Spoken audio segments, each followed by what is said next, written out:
আসসালামু আলাইকুম।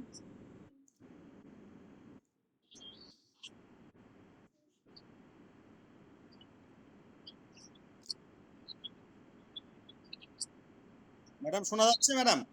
আসসালামু আলাইকুম। জি ম্যাম, আমরা শুনতে পাচ্ছি ম্যাম। শুনতে পাচ্ছি ম্যাম।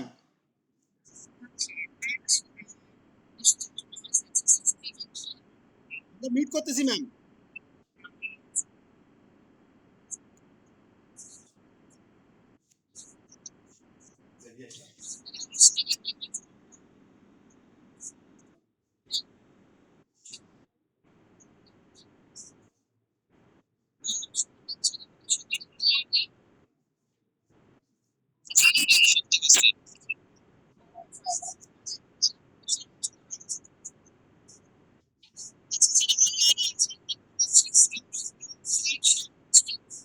যে স্লাইড দেখা যাচ্ছে ম্যাম, বাট আপনাকে দেখা যাচ্ছে না। জি ম্যাম।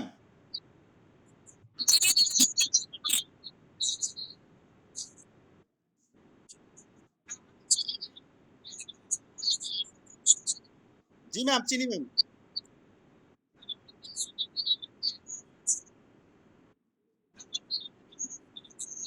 দেখা যাচ্ছে এখন। এখন ঠিক আছে ম্যাম। জি ম্যাম। জি ম্যাম, হ্যাপি।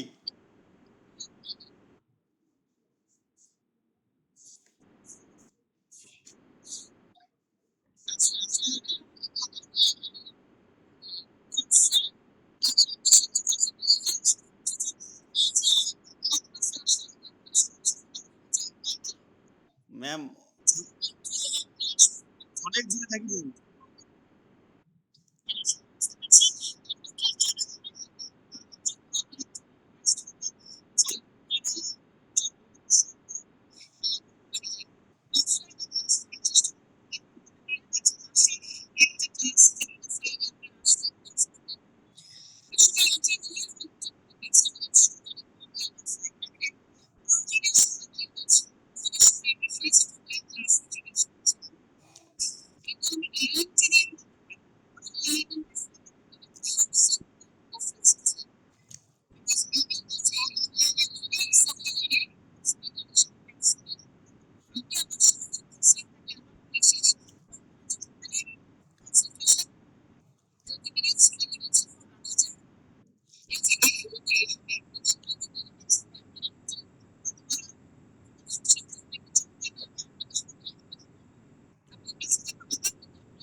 অসুবিধা নেই ম্যাম।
জি ম্যাম, শুনতে পাচ্ছি।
দাদা কি খবর?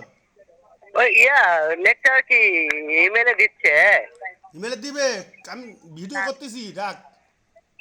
আচ্ছা তাহলে সব করিস, হ্যাঁ, করে লেকচার শিট ওটা দিবে তো দিবে, মেলে দিবে, মেলে দিবে। হ্যাঁ, ওই যে ওটা মেলে দিলে আমার পাঠিয়ে দিস তো। ঠিক আছে। নেতার চারিত্রিক বৈশিষ্ট্য কেমন হওয়া উচিত? কত কত নেতা পালিয়ে গেল না আমাদের? তো এই কিছুদিন আগে কত নেতা পালালো, তারা কি নেতা ছিল না? পালালো কেন? তাহলে এই নেতার বিষয়টা এত বড় একটা বিষয় যে, ও আচ্ছা আচ্ছা, আমি অনেকটা পড়িয়ে ফেলেছি। হ্যাঁ, এই যে এটাই আমরা পড়বো যে লিডার, অ্যাকচুয়ালি একটা লিডার হতে গেলে কি লাগে। হ্যাঁ, ফার্স্টে আমরা বলে দিয়েছি যে হেলথ বলতে কি বোঝায়। আমাদের সাবজেক্টের নাম হচ্ছে হেলথ লিডারশিপ। অনেকগুলো স্টুডেন্ট এসেছেন, যার জন্য আমি আবার একটু অল্প করে বলে নিচ্ছি। হেলথ লিডারশিপ, হেলথ হচ্ছে যখন আপনি মেন্টালি ফিজিক্যালি ভালো থাকবেন, তখন আপনাকে বলা হবে আপনি হেলদি আছেন। এন্ড লিডারশিপ, এই নেতা নিয়েই কথা বলছিলাম, যে নেতা মানেই যদি লিডার মানেই যদি নেতা হয়, তাহলে কিছুদিন আগে এত এত লিডার পালিয়ে গেল কেন? লিডারের কিছু চারিত্রিক বৈশিষ্ট্য আছে, রাইট?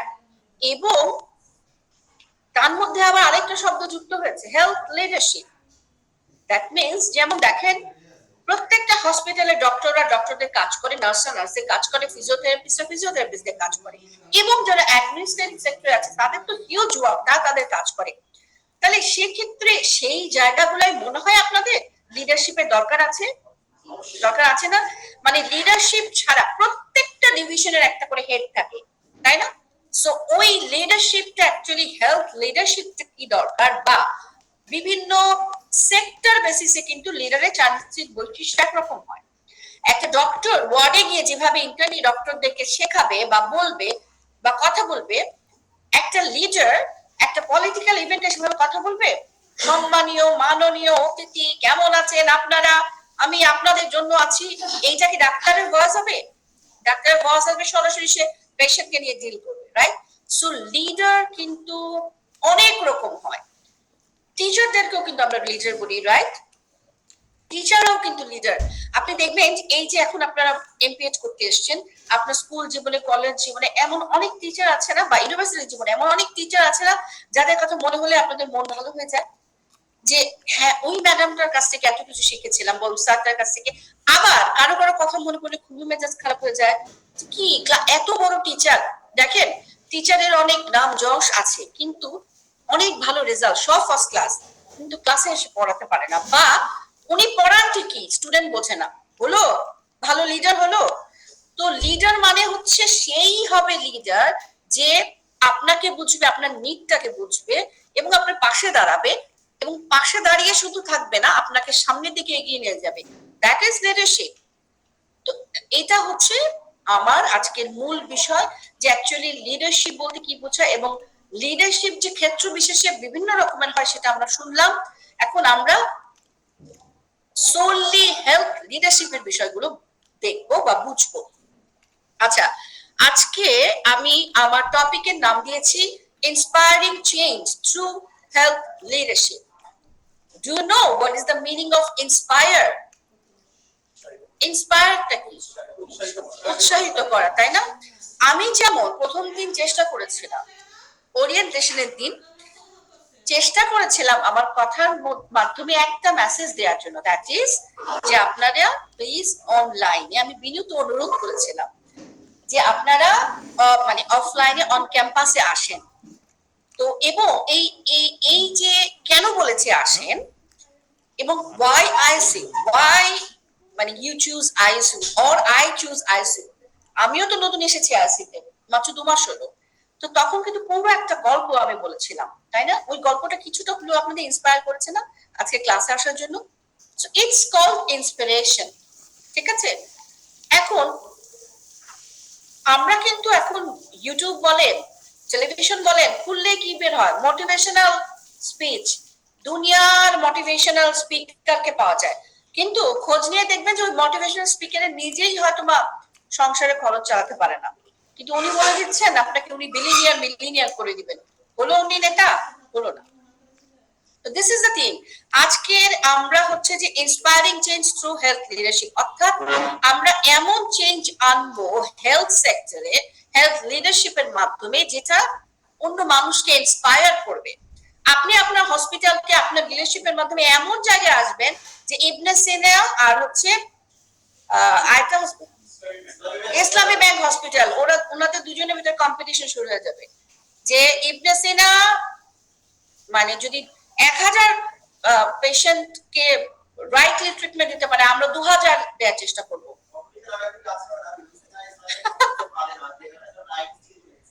ওকে, এখন এই যে এগুলো হচ্ছে গুড কম্পিটিশন।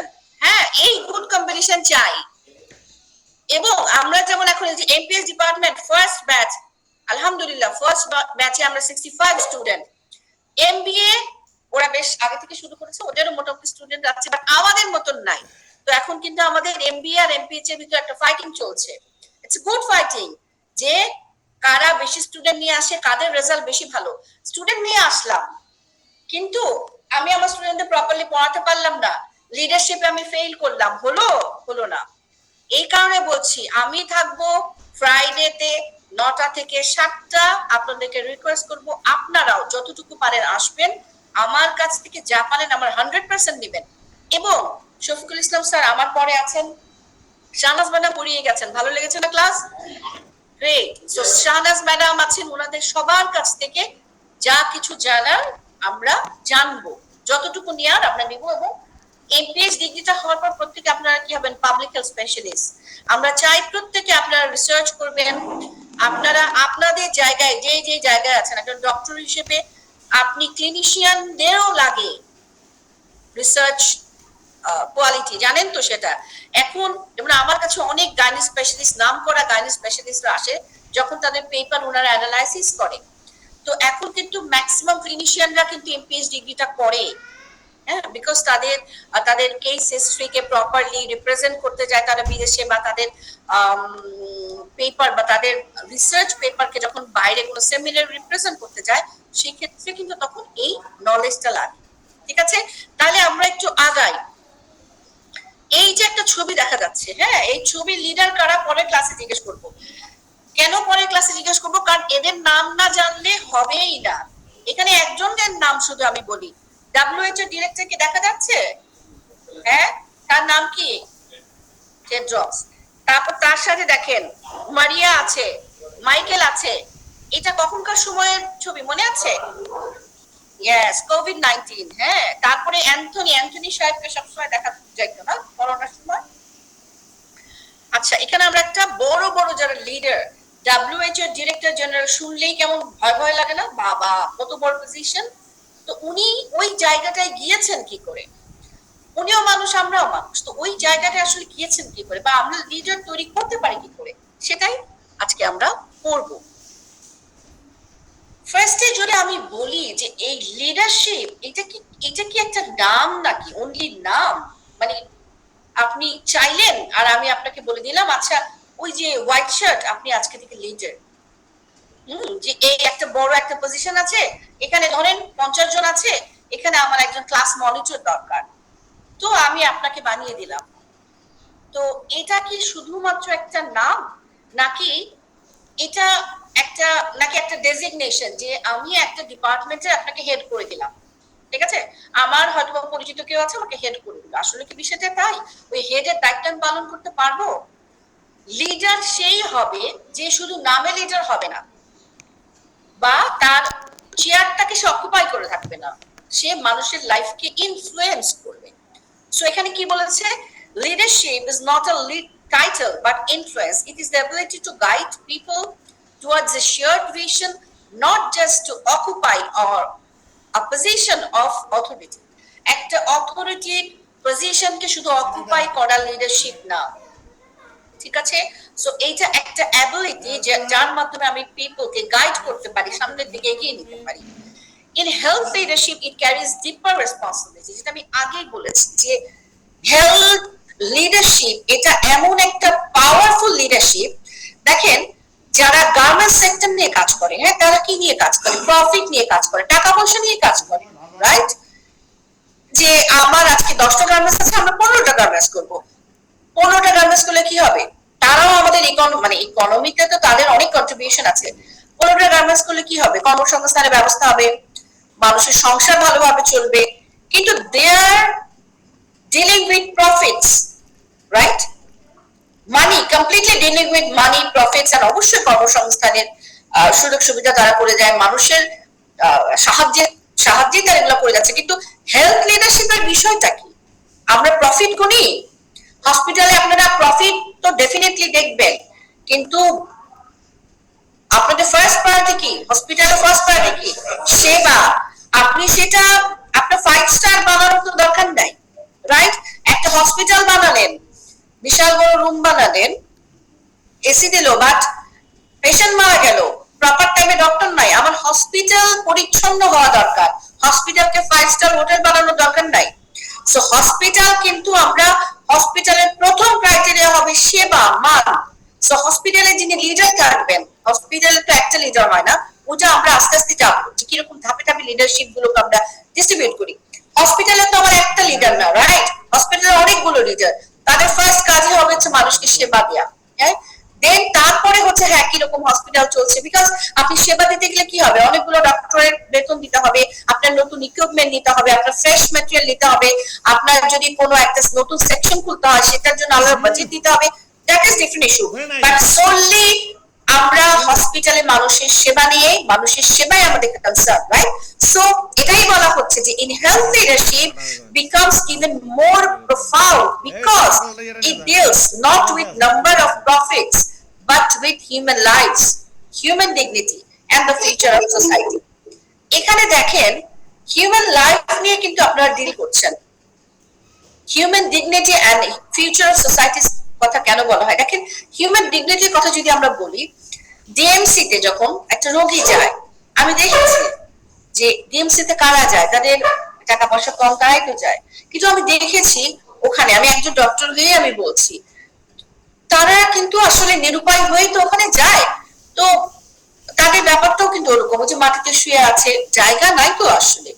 কিন্তু মাটিতে শুয়ে থাকলেও আপনি যদি তার সাথে একটু ভালো করে কথা বলেন না, এটা তারা সারা জীবন মনে রাখবে যে আমার ডাক্তারটা, আমি মাটিতে ছিলাম, আমাকে উঠে বসালো, বসে জিজ্ঞেস করলো আচ্ছা কোথায় ব্যথা হচ্ছে বলেন তো। কিন্তু অনেকে আছে কাঁচাচ্ছে, কাঁচাতে ডাক্তারের কাছে গিয়ে বলছে ডাক্তার আমার খুব কষ্ট হচ্ছে, বসতে পারছে না। উনি তখন অনেক সময় বলে দেখেন না কত বড় লাইন, আপনি যান গিয়ে বসেন। এটা খুবই ইনহিউম্যান বিষয়। এটা কোনো ডক্টর বা কোনো লিডার, মানে লিডারের কোয়ালিটি যার ভিতরে আছে, সে এটা করতে পারে না। সে তাকে ওই অবস্থাতেই বোঝাতে পারে বা বলতে পারে বা কোনো একটা ব্যবস্থা করতে পারে।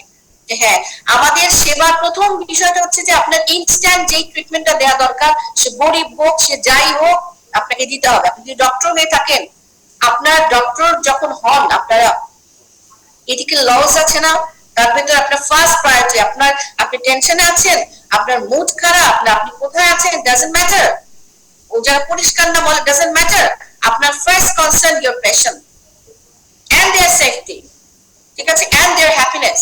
ওকে, আর আপনি পাচ্ছেন না হয়তো বা, কিন্তু আপনি একটা মুখে সুন্দর কথা বলো, আপনি শুধু একটা রিকশাওয়ালার সাথে একদিন একটু সুন্দর করে কথা বলে দেখেন, সেই রিকশাওয়ালাটা বাসায় গিয়েও আপনার কথা বলবেন।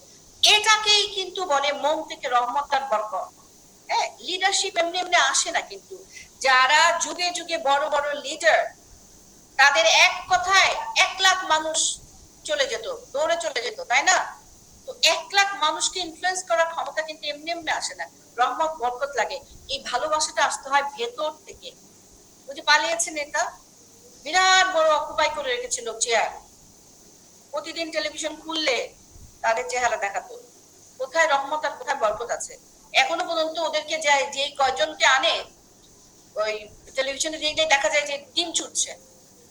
এত ঘৃণা মানুষের। হ্যাঁ, তারা কিন্তু লিডারের পোস্ট অকুপাই করেছিল, তাই না? এটা কিন্তু গ্রেট এক্সাম্পল। এই ঘটনা না ঘটলে, 5ই আগস্ট এই ঘটনা না ঘটলে মনে হয় আমার এই লিডারশিপের এটা মানে কি বলবো, আরাম পেতাম না বলে না, এরকম একটা ঘটনা হচ্ছে বলে বলতেও খুব ভালো লাগছে। আচ্ছা, এবার আসেন, ট্রু হেলথ লিডার্স আর bridge builders. Yes, true health leaders হচ্ছে ব্রিজ বিল্ডার। পৃথিবীর যে প্রান্তে আপনি থাকেন না কেন, আপনি যদি আজকে আপনার পোস্টিং নোয়াখালীতে গিয়ে নোয়াখালী হসপিটাল পুরো একেবারে নিট এন্ড ক্লিন করে আপনার টিমকে আপনি বেস্ট করে একেবারে তৈরি করে দিলেন, ওই ওই এক্সপেরিয়েন্স দিয়ে আপনি আবার ঢাকাতে সেম ব্রিজ করতে পারেন। অর্থাৎ আপনার ভেতরে যদি সেই লিডারশিপ থাকে, নোয়াখালী না সারা বাংলাদেশে যে হসপিটালে যাবেন, সেই হসপিটালকে আপনি একদম মানে আপনার এক্সেলেন্ট ওয়েতে আপনি সেটাকে পিউরিফাই করে একবারে মানে 100% সেবা দিতে পারবেন, বা 100% বেস্ট হসপিটালে পরিণত করা সম্ভব হয়। যেমন আমি যদি এখন মনে করি যে বাংলাদেশে এমপিএইচ ডিপার্টমেন্টটাকে, বাংলাদেশে অনেক প্রাইভেট হসপিটাল আছে, আমি যদি বলি যে এই এই আইসিইউ এর এমপিএইচ ডিপার্টমেন্টটাকে আমি বেস্ট করব, আমি কি খুব বেশি আশা এটা আমার? খুব বেশি আশা না। কেন? Because we have all the facilities, we have very good teacher, we have a very good team. এটা তো খুব বড় কোনো আশা না। অন্যান্য প্রাইভেট ইউনিভার্সিটিতে যা আছে তার চাইতে কোনো অংশে কম তো আমাদের নাই, বরং বেশি আছে। তো এবং আপনারা যদি আমি যদি আপনাদের সবাইকে, আমরা যদি আপনাদের সবাইকে স্যাটিসফাই করতে পারেন, আপনি কি আপনার ফ্রেন্ডকে বলবেন না যে আইসিটি কে এমপিএইচ করো? So this is leadership. Leadership মানে হচ্ছে আমি যদি ভালো লিডার হই, আপনার মনে আমার অবস্থান হবে। হ্যাঁ, আপনার মনে আমার অবস্থান হবে, আপনি আমাকে নিয়ে চিন্তা করবেন। কারণ আমি আপনাকে স্বপ্ন দেখিয়েছি, আমি আপনাকে বলেছি আপনি একজন জনস্বাস্থ্য বিশেষজ্ঞ হবেন, আপনার জব ফ্যাসিলিটিস বাড়বে, আপনি একজন অভিজ্ঞ জনস্বাস্থ্য বিশেষজ্ঞ হবেন, আপনি নলেজেবল হবেন। আমি আপনাকে স্বপ্ন দেখিয়েছি, ওই জায়গাটা নেওয়ার দায়িত্ব আমার। ঠিক আছে? আপনি যখন হয়ে যেতে পারবেন একজন জনস্বাস্থ্য বিশেষজ্ঞ, বা আপনি যখন একজন লিডার পরিণত হবেন, আপনি আবার আরেকজনকে স্বপ্ন দেখাবেন। তো স্বপ্ন দেখানো এবং বাস্তবায়ন করাই হচ্ছে লিডারের কাজ। স্বপ্ন দেখালাম, বললাম এখন করো নিজে নিজে, সেটা লিডার হয় না। যেমন মোটিভেশনাল স্পিকাররা এক একটা সেশনে যায়, এত টাকা নেয়, বিরাট বড় বড় বাণী দেয়, কিন্তু প্র্যাকটিক্যালি কি করে ওই জায়গায় পৌঁছতে হবে তা বলে না। হ্যাঁ, সো ওনাদেরকে লিডার বলা যায় না।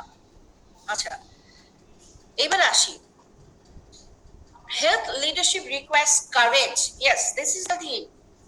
কারেজ থাকা দরকার না? এই যে স্বাস্থ্য ব্যবস্থায় স্বাস্থ্যমন্ত্রী করোনার সময় কি কি হয়েছিল মনে আছে? ডক্টররা মরে যাচ্ছে, তাদের প্রোটেকশনের কোনো কোনো ইয়ে নাই, প্রোটেকশন দিচ্ছে না। প্রোটেকশন দিতে হয়, তাও তাদের মাথায় ঢুকতে হবে। এবং জিনিসটা এমন হয়েছিল যে এরা কেমন ডক্টর যে পেশেন্টকে ধরছে না। অথচ দেখেন এই কথাটা কত বিরক্তিকর এবং কত আনহেলদি একটা কথা। আমি পেশেন্টকে ধরছি না, তার কারণ আমি যদি পেশেন্টকে ধরি, মানলাম করোনার পেশেন্ট একজন আসছে, হ্যাঁ, এবং আমার করোনা না, ঠিক আছে, আমি করোনা এফেক্টেড হলাম, কিন্তু এরপরে অনেক পেশেন্ট আছে যারা করোনা নিয়ে আসে নাই। একাধারে আমি একজন যদি করোনা পেশেন্টকে দেখে আমি এফেক্টেড হই, ওই লোকটা তো বাড়ি ফিরে যাবে, আমি কি করবো? সারা দিন রাত পেশেন্টকে দেখবো। তার মানে যার করোনা হয় নাই তাকেও আমি করোনা বানাই দিচ্ছি। তাহলে আমার কাছে কি সে সুস্থ হচ্ছে না, ভালো হচ্ছে না, সে এফেক্টেড হচ্ছে। তো আমি এফেক্টেড পারসনকে আমি সুস্থ করবো, এটা আমার কাজ। তাহলে আমি এফেক্টেড হয়ে বসে থাকলে হবে? আমি এফেক্টেড হয়ে বসে থাকলাম, এফেক্টেডদেরকে সুস্থ করলাম, আর যারা এফেক্টেড না তাদেরকে এফেক্টেড করে দিয়ে আবার ডাক্তারদের বার্ডেন বাড়াই দিলাম, হইলো কিছু? তাহলে কি হবে? আমাদের কারেজ থাকতে হবে, ডাক্তারদের বলতে হবে যে আমি চিকিৎসা দিব। কোভিডের সময় যেটা হয়েছিল, প্রথমে ডাক্তাররা বলতে পারেন এবং কত ডাক্তার মারা গেছে মনে আছে? ডাক্তার মারা গেছে। এই সমস্ত ওনারা মারা যাওয়ার পর নানা রকম প্রোটেকশনের ব্যবস্থা আসলো এবং প্রায়োরিটাইজ করা, প্রায়োরিটাইজের ব্যাপার থাকবে। আপনি আপনার একটা ইমার্জেন্সিতে প্রায়োরিটাইজের ব্যবস্থা কেন থাকে? একজন উত্তর দেন দেখি কি?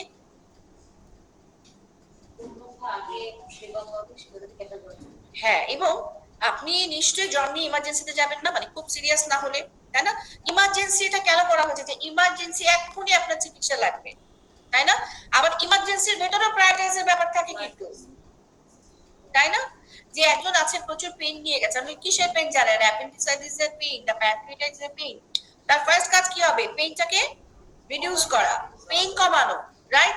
তো তাহলে কিন্তু প্রায়োরিটি আরেকটা আসছে সুইসাইডাল কেস, তাই না? সো ইমার্জেন্সিটা আমাকে প্রায়োরিটি অনুযায়ী কিন্তু কাজ করতে হবে। আরেকজনের সে হাত কেটে সঙ্গে সঙ্গে যদি আমি হাতে ব্লিডিং না কমাই, বলি যে বসেন অ্যাপেন্ডিসাইটিসের পেশেন্টকে দেখে তারপর আপনাকে করবো, হবে? তো তার মানে এই যে দেখেন, প্রায়োরিটাইজ সেক্টরে প্রায়োরিটাইজের ব্যাপার হেলথ লিডারশিপে কেন আসে বলতো? তার কারণ আপনি ধরেন একটা গার্মেন্টস সেক্টরে, হ্যাঁ, গার্মেন্টস সেক্টরে 5 জন পেশেন্ট কাজ করছে, একটা মেশিন নষ্ট হয়েছে, তো এখন ওই মেশিনটা রিপ্লেসমেন্ট দরকার। সেখানে কি হতে পারে? 1 ঘন্টা প্রোডাকশন অথবা বন্ধ হতে পারে।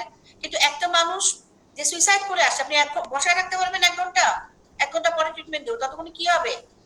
মানুষ মারা যাবে। তাহলে হেলথ লিডারশিপ বোঝেন কত ইম্পর্টেন্ট। আপনি ডাক্তার হন না হন, আপনি যদি ইমার্জেন্সিতে কাজ করেন, ইমার্জেন্সির দায়িত্ব যদি আপনার থাকে, আপনি ধরেন ডাক্তারদের রোস্টারও তো করে, তাই না? অ্যাডমিনিস্ট্রেটিভ সেক্টরে যারা কাজ করে, একজন নাই হয়তো সেই ডক্টর অসুস্থ, বাট আরেকজনকে ওখানে নিয়ে এসে কাজ করানোর দায়িত্ব অ্যাডমিনিস্ট্রেটিভ সেক্টরে যারা থাকেন বা ওখানকার যারা মেডিকেল অফিসার যারা থাকেন কনসার্ন। আপনার ডিউটি শেষ হয়তো 12টায়, রাত 12টায় শেষ, 12টায় আপনি বেরোচ্ছেন, ওই সময় একটা ঢুকলো, আপনার যিনি রোস্টার ডিউটিতে আছেন উনি এখন আসেন নাই, আপনি বলবেন 12টা আমার শেষ, ভাই হাত তুললাম, নাই আমি? ইম্পসিবল। এগুলো হেলথ লিডারশিপের সময় সম্ভব না, কিন্তু অন্যান্য সেক্টর সম্ভব।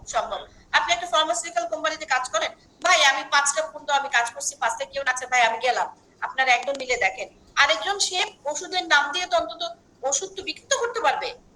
গার্মেন্ট সেক্টরে একই কথা, সব সেক্টরে সম্ভব, অফিসেও একই কথা, কিন্তু হেলথ সেক্টরে ইম্পসিবল। হেলথ সেক্টরে কোনো কম্প্রোমাইজ নাই। The scope of health leadership goes beyond hospital. অবশ্যই তাই। এই যে দেখেন, আপনারা যারা ডক্টর, হ্যাঁ, আপনারা যখন হসপিটালে কাজ করেন, হসপিটাল থেকে যখন বের হলেন, রাস্তায় একটা মানুষ পড়ে আছে, আপনি বলবেন ও বাবা এটা ধরবো না, ও তো আমার হসপিটালে নাই, হসপিটালে নেই তারপর ধরবো? পরে নাকি কেউ এরকম? আপনি কোথাও ট্রাভেল করছেন, প্লেনে একটা দুর্ঘটনা ঘটলো, হ্যাঁ, প্লেনে হয়তো বা কাউকে দেখছেন যে প্রচন্ড রকমের কনভালশন হচ্ছে, তখন ওরা অ্যানাউন্স করে কে ডাক্তার আছে একটু প্লিজ দেখেন, আরেকজন আপনার ফেইন্ট হয়ে পড়ে গেল, কে ডাক্তার আছে প্লিজ দেখেন, তখন আপনি, আপনাকে তো আর গিয়ে দেখতেছেন না, সার্টিফিকেট দিয়ে খুঁজে খুঁজে বের করতেছেন, আপনি লুকায় থাকবেন? আপনি নিজ দায়িত্বে এগিয়ে যাবেন, রাইট? সো দেখেন, you are not a leader, but your profession make you a leader. আপনি লিডার না, বাট আপনার প্রফেশন আপনাকে লিডার বানিয়ে দিয়েছে। সো এর জন্য হেলথ লিডারশিপ এত ইম্পর্টেন্ট, যে এটা শুধু হসপিটালে আপনার কাজ না, এবং ইনইকুয়ালিটি, দেন পভার্টি, এডুকেশন, এই সব কিছুকে হাইলাইট করার দায়িত্ব কিন্তু আপনার। আপনার কাছে যখন একটা পেশেন্ট আসে, একটা গ্রামের মহিলা যদি আপনার কাছে আসে, সেই মহিলাকেও কিন্তু আপনি স্বপ্ন দেখাতে পারেন, সেই মহিলাও কেউ কিন্তু আপনি বলতে পারেন যে ঠিক যেরকম ভাবে আপনার স্বামী কাজ করে আপনিও কিন্তু ছোটখাটো কাজ করতে পারেন। এখন কিন্তু সবার ওয়াইফদেরকে কাজ করার জন্য, শিক্ষিত বলেন অশিক্ষিত বলেন, সবাই মানে কি বলবো বলে, কাজ করতে বলে। তার কারণ একটাই, একজনের ইনকামে চলে না এখন, তাই না? True leaders inspire, not comment. Yes. আমি আমি আপনাদেরকে সুন্দর গল্প বলে বা সুন্দর কথা বলে আপনাদের লাইফে পজিটিভ চেঞ্জ আনতে পারি, বাট আমি যদি বলি 5 মিনিট দেরি করে ঢুকতে পারবে না, বা দিকে তাকাতে পারবে না, এরকম কেন করছো, ঘুমাচ্ছ কেন, এটা কি ঘুমানো সেশন? এই বিষয়গুলো যদি হয়, এই নেক্সট ক্লাসে আপনারা কেউ আসবেন না, কেউ আসবেন না। কিন্তু আমার কিন্তু কমেন্ট করার ক্ষমতা আছে, আছে না? কমেন্ট করার ক্ষমতা আছে। কমেন্ট দিয়ে যদি আমি করি, এখন দরকার নাই তো, ঠিক আছে ম্যাডাম, অনলাইনে বসে বসে আপনার কথা শুনে নিব, সামনাসামনি ভালো লাগছে না ম্যাডাম, এটা বকাবকি করেন ভালো লাগে না। তো সবকিছুর কিন্তু একটা নিয়ম আছে, হ্যাঁ? আমরা যেই পজিশনেই থাকি না কেন, আমাদের দেশে যত বড় পজিশন, ওরে বাবা তত দূরত্ব, তত ভয়। হ্যাঁ, তো মানে আমি দেখেছি যে যারা আমাদের অফিসে যারা চা দেয়, তাদেরকে একটা 25 বা 26 বছরের ছেলেও তার নাম ধরে রাখছে, অথচ তার বয়স হয়তো 50। কিন্তু আজ পর্যন্ত আমি যত জায়গায় কাজ করেছি, আমাদের যারা চা দেয় বা আমার সাথে যারা কাজ করে, তারা বয়সে যারা সবাই বড়, তাদের সবাইকে আমি ভাই ডেকেছি, বাবা ডেকেছি। হ্যাঁ, তো এই বিষয়গুলো, এইগুলো খুব ছোট ছোট বিষয়, এগুলাই কিন্তু লিডারশিপের অনেক বড় বিষয়। ওই যে আমি পুরোনো অফিস ছেড়ে এসেছি, আমার কলিগ যত না ফোন দেয়, ওখানকার বুয়া পিও ওরা ফোন দিয়ে দিয়ে বলে ম্যাডাম আসেন না তো, ম্যাডাম অনেক মিস করি। তো এটা কিন্তু কলিগ গেলে কলিগ পাওয়া যাবে, এইটা এই ভালোবাসাটা হচ্ছে পিওর ভালোবাসা। হ্যাঁ, তো এগুলোই কিন্তু লিডারশিপের কোয়ালিটি, যে আপনি একটা জায়গায় নিচু স্তর থেকে উপরের স্তর সমস্ত মানুষকে যখন আপনি ইনফ্লুয়েন্স করতে পারবেন, আপনার পার্সোনালিটি দিয়ে, আপনার কথা দিয়ে, আপনার কাজ দিয়ে, দ্যাট ইজ লিডারশিপ। আচ্ছা, রিনাউন লিডার, পাঁচটা দুই একটা রিনাউন লিডারের নাম যদি আমরা না শিখি হবে? WHO যিনি এখন ফর্মার ডিরেক্টর, তার নাম একটু দুই একটা লিডারশিপের লিডারের নাম মুখস্থ করেন কিন্তু, হ্যাঁ?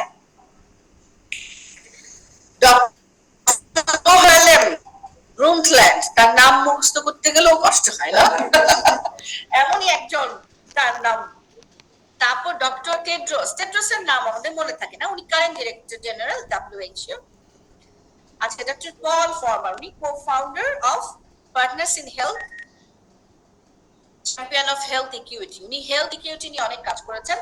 ডক্টর অ্যান্থনি, উনি কি করেছেন, উনি হচ্ছেন কি figure in US infectious disease control. উনি ডক্টর অ্যান্থনি, আপনি দেখবেন উনি রিসার্চ পেপার আছে, উনি মেনলি HIV এইডস কোভিড-19 এর সময় উনি অনেক কাজ করেছিলেন। হ্যাঁ, ওনার অনেক বড় বড় রিসার্চ পেপার আছে, আপনারা দেখে নেবেন। এবার বাংলাদেশের লিডারের নাম জানবো না, পালায় গেছে লিডার, যেগুলো পালায় গেছে, তো এরকমও তো লিডার আছে যাদের নাম শুনলেই ভালো লাগে। এরা তো পালায় নাই, এরা পালায় নাই, এরা কখনো কোনো চেয়ার অকুপাই করে রাখে নাই, কিন্তু ওনারা মারা গেছেন, কিন্তু তাদের নাম আজকে আমি আমার স্লাইডে ইনক্লুড করেছি। Because of their knowledge, because of their contribution to our society, তো নাম দেখি, জাফরুল্লাহ স্যার, মনে আছে জাফরুল্লাহ স্যারের কথা? কি সিম্পল মানুষ ছিলেন না? কারো জাফরুল্লাহ স্যারের সাথে কি কারো পার্সোনাল সম্পর্ক বা কোনো অভিজ্ঞতা আছে এখানে জাফরুল্লাহ স্যারের সাথে? জি ম্যাম, আমার আছে, আমি ওনার ওখানে ভর্তি হতে গেছিলাম। স্যার গণস্বাস্থ্য করেছিলেন তাই না? এবং উনি এবং এসেনশিয়াল ড্রাগ মুভমেন্টে উনি অনেক বড় ভূমিকা রেখেছিলেন। তো জাফরুল্লাহ স্যার যখন অনেক অসুস্থ হয়, ওটা আপনারা দেখেছিলেন কিনা জানি না, টেলিভিশনে একটা রিপোর্টিং হয়েছিল, স্যারকে বারবার বলছিলেন স্টুডেন্টরাই যে স্যার আপনি কি সিঙ্গাপুরে যাবেন বা বিদেশে যাবেন? উনি বলছেন আমি আমার হসপিটালে থাকবো, আমি যদি অসুস্থতায় চলে যাই তো আমার উপরে নির্ভর করে এই হসপিটালে কেন লোকজন আসবেন? স্যার বলেছিলেন না না না, আমার হসপিটালে আমি থাকবো, আমি সিঙ্গাপুরে কেন যাব? তো ইনারা হচ্ছে লিডার। হ্যাঁ, ডক্টর ফেরদৌসী কাজী, কেউ কি কিছু বলবেন?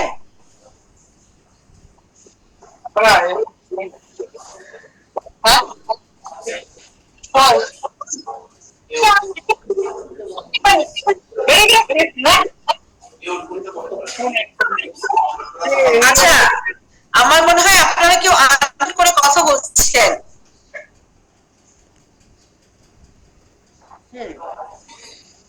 আমাকে না শুনতে পারলে বলবেন, হ্যাঁ ঠিক আছে? আছেন আপনারা নাকি ঘুমায় পড়ছেন সবাই? না ম্যাম, আসি ম্যাম। ঘুমাচ্ছেন না তো? ম্যাম আছি। দেখা যায়, দেখা যায়। এখন দেখা হয়েছিল ম্যাম, আমার সাথে একটু কথা দেওয়া ছিল। হ্যাঁ, সুন্দর শুনতেছি। ওকে, দ্যাটস গ্রেট, দ্যাটস গ্রেট। হ্যাঁ, ইনশাআল্লাহ। মনোযোগ সহকারে শুনতেছি। Good, very good. আচ্ছা, ফেরদৌসী কাজী, ওনার নামটা আমরা অনেক শুনেছি, আরো শুনবো। স্যার কলেরার ভ্যাকসিন, উনি একজন সায়েন্টিস্ট, রিনাউন্ড সায়েন্টিস্ট। উনি কলেরার ভ্যাকসিন তৈরি করেছিলেন। টাইফয়েডের ভ্যাকসিন তৈরিতে ওনার কন্ট্রিবিউশন ছিল। মনে আছে একটা সময় মানে দূর দূরান্ত গ্রামাঞ্চল জুড়ে মানুষ কলেরায় এফেক্টেড হয়েছে, কলেরায় মারা যাচ্ছে। হ্যাঁ, এরকম কথা আমরা শুনেছি যে অমুক এরিয়ায় কলেরায় এতজন মানুষ মারা গেছে। তো ওই এলাকার পর এলাকা মারা যাচ্ছে।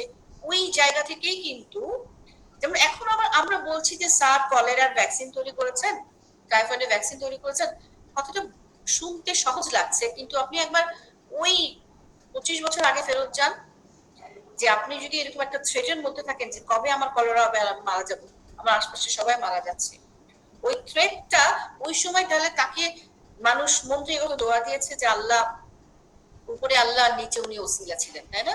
টাইফয়েড এন্ড কলেরা ভ্যাকসিনের যিনি সায়েন্টিস্ট ছিলেন, একে আব্দুল মোমেন, ওনার নাম শুনেছেন? উনি কিন্তু একজন নাম করা, উনি ফরেন মিনিস্টার ছিলেন। দেখেন কত ভালো নেতাও আছে, সবাই পালায় না, উনি কিন্তু সংসদ সদস্য ছিলেন। একে আব্দুল মোমেন এত ট্যালেন্টেড একজন মানুষ। উনি একজন কূটনীতিক ছিলেন, উনি একজন অর্থনীতিবিদ ছিলেন। উনি কি করতেন? উনি একজন ফরেন মিনিস্টার ছিলেন। হ্যাঁ, বাংলাদেশের সাথে বিভিন্ন দেশের কূটনৈতিক সম্পর্ক উন্নয়নে ওনার এক বিশাল ভূমিকা আছে।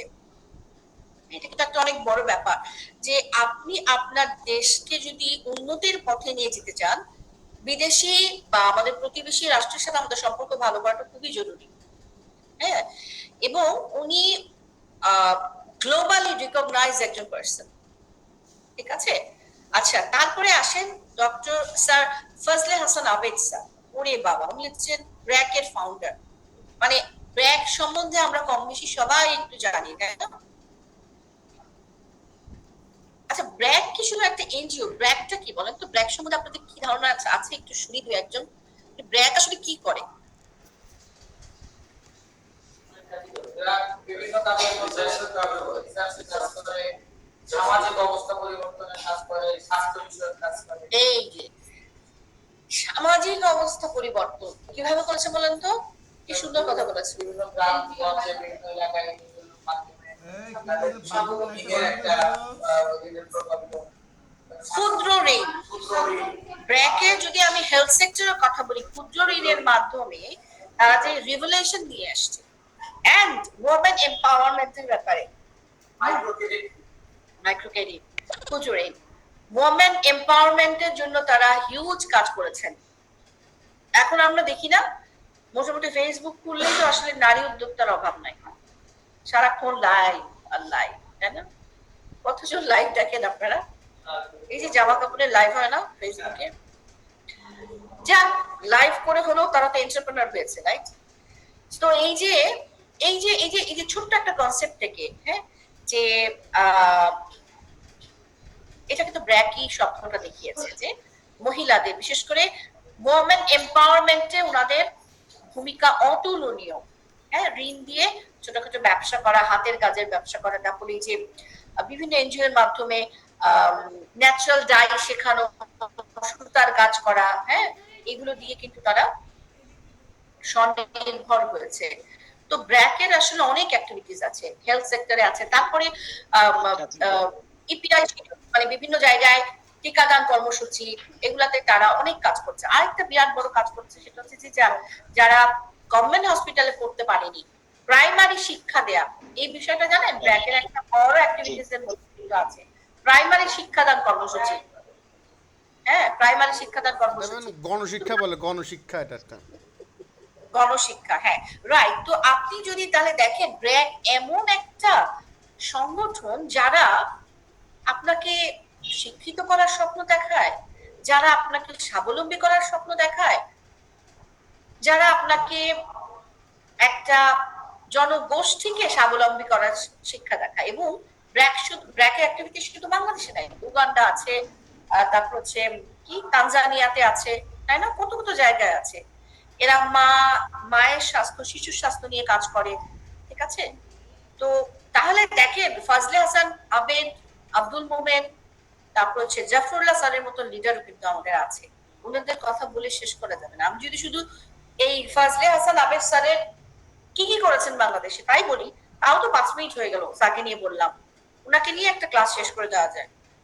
কিরকম লিডার তারা, রাইট?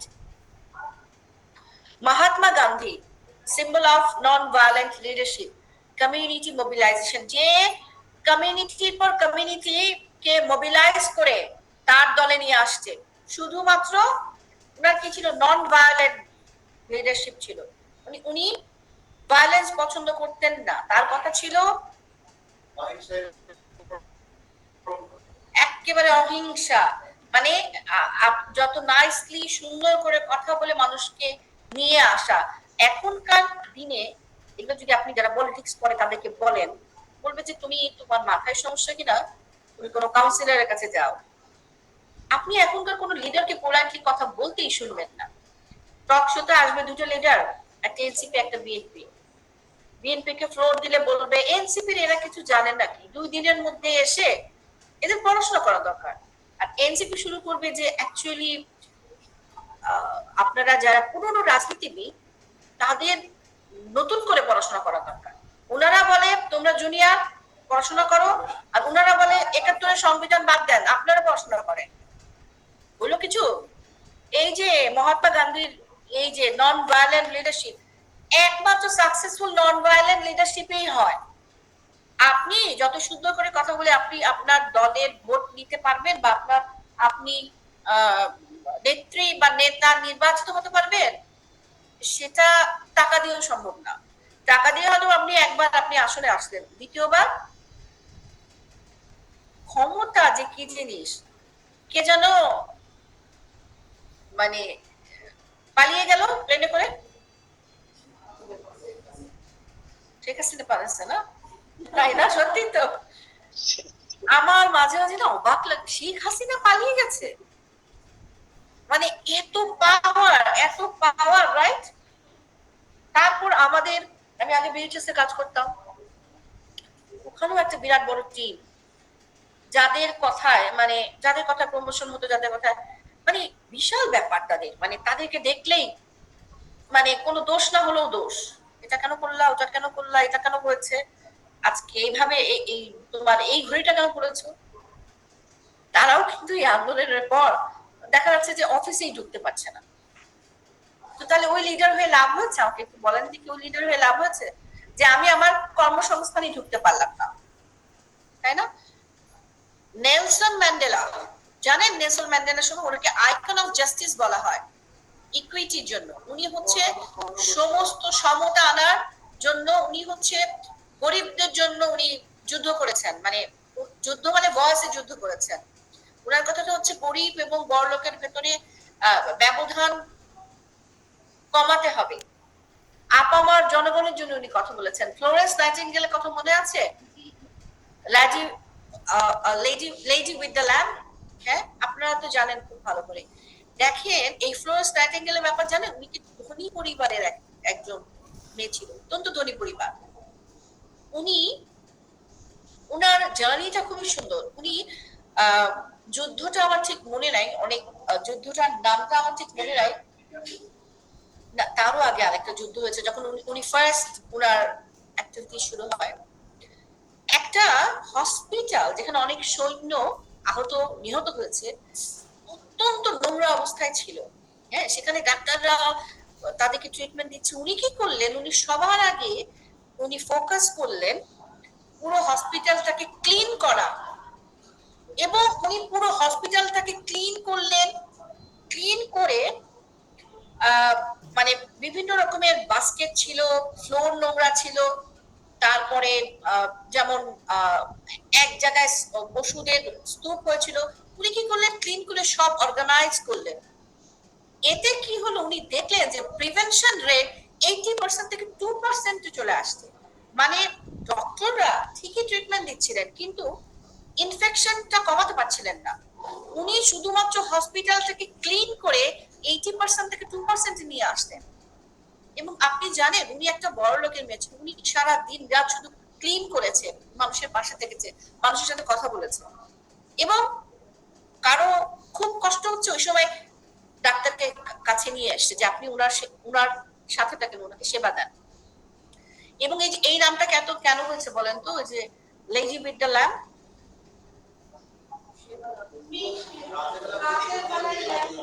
রাতের বেলা লণ্ঠন নিয়ে উনি মানে সারাদিন কাজ করতো, তাও ওনার ভালো লাগতো না। উনি ওই লাইট দিয়ে দেখতেন আলো ভালো আছে। এবং তখনই বোঝা গেল যে আসলে শুধু ডক্টর হলে হবে না, হ্যাঁ এটা একটা বিরাট বড় একটা টিম। উনি হচ্ছে শুরু করলেন নার্সিং ইনস্টিটিউট, ওখান থেকেই শুরু হলো। এবং তখন মানুষ বুঝতে পারলো যে আসলে ডাক্তারদের পাশাপাশি নার্সদের গুরুত্ব অপরিসীম। ইনি হচ্ছেন ফ্লোরেন্স নাইটিঙ্গেল।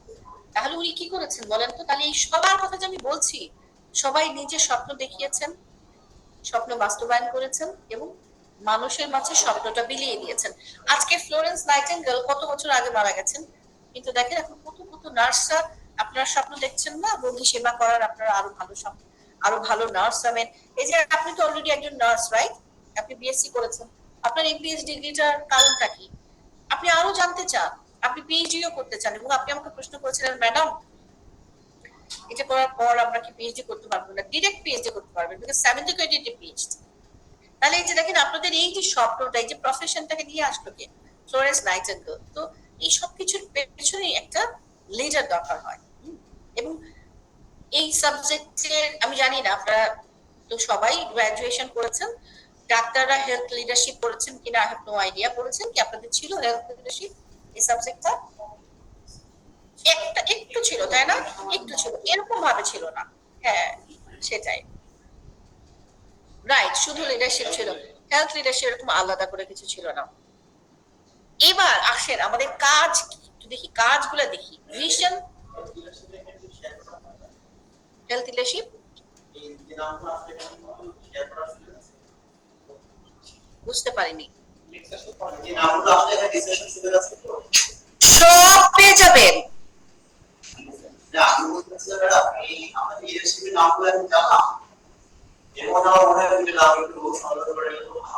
আচ্ছা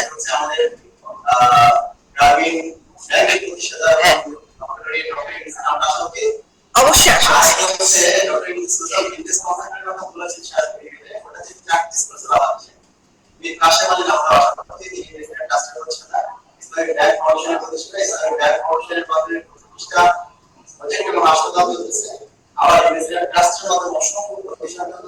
এছাড়াও তিনি দ্বিমত মিডিয়া কর্পোরেশন করেছেন 4টা মিডিয়া, এই এখান থেকে যদি একটা পয়সামতি বেতন আনে উইদাউট বেনিফিট একেবারে শুধু মানুষের জন্য যদি কাজ আমার জন্য অনেক কাজ আমার স্যার এখানে আসা ওকে, আপনি আমাকে একটা হোয়াটসঅ্যাপ করে দিন, অ্যাড করে নিব, ঠিক আছে? অ্যাড করে নিব।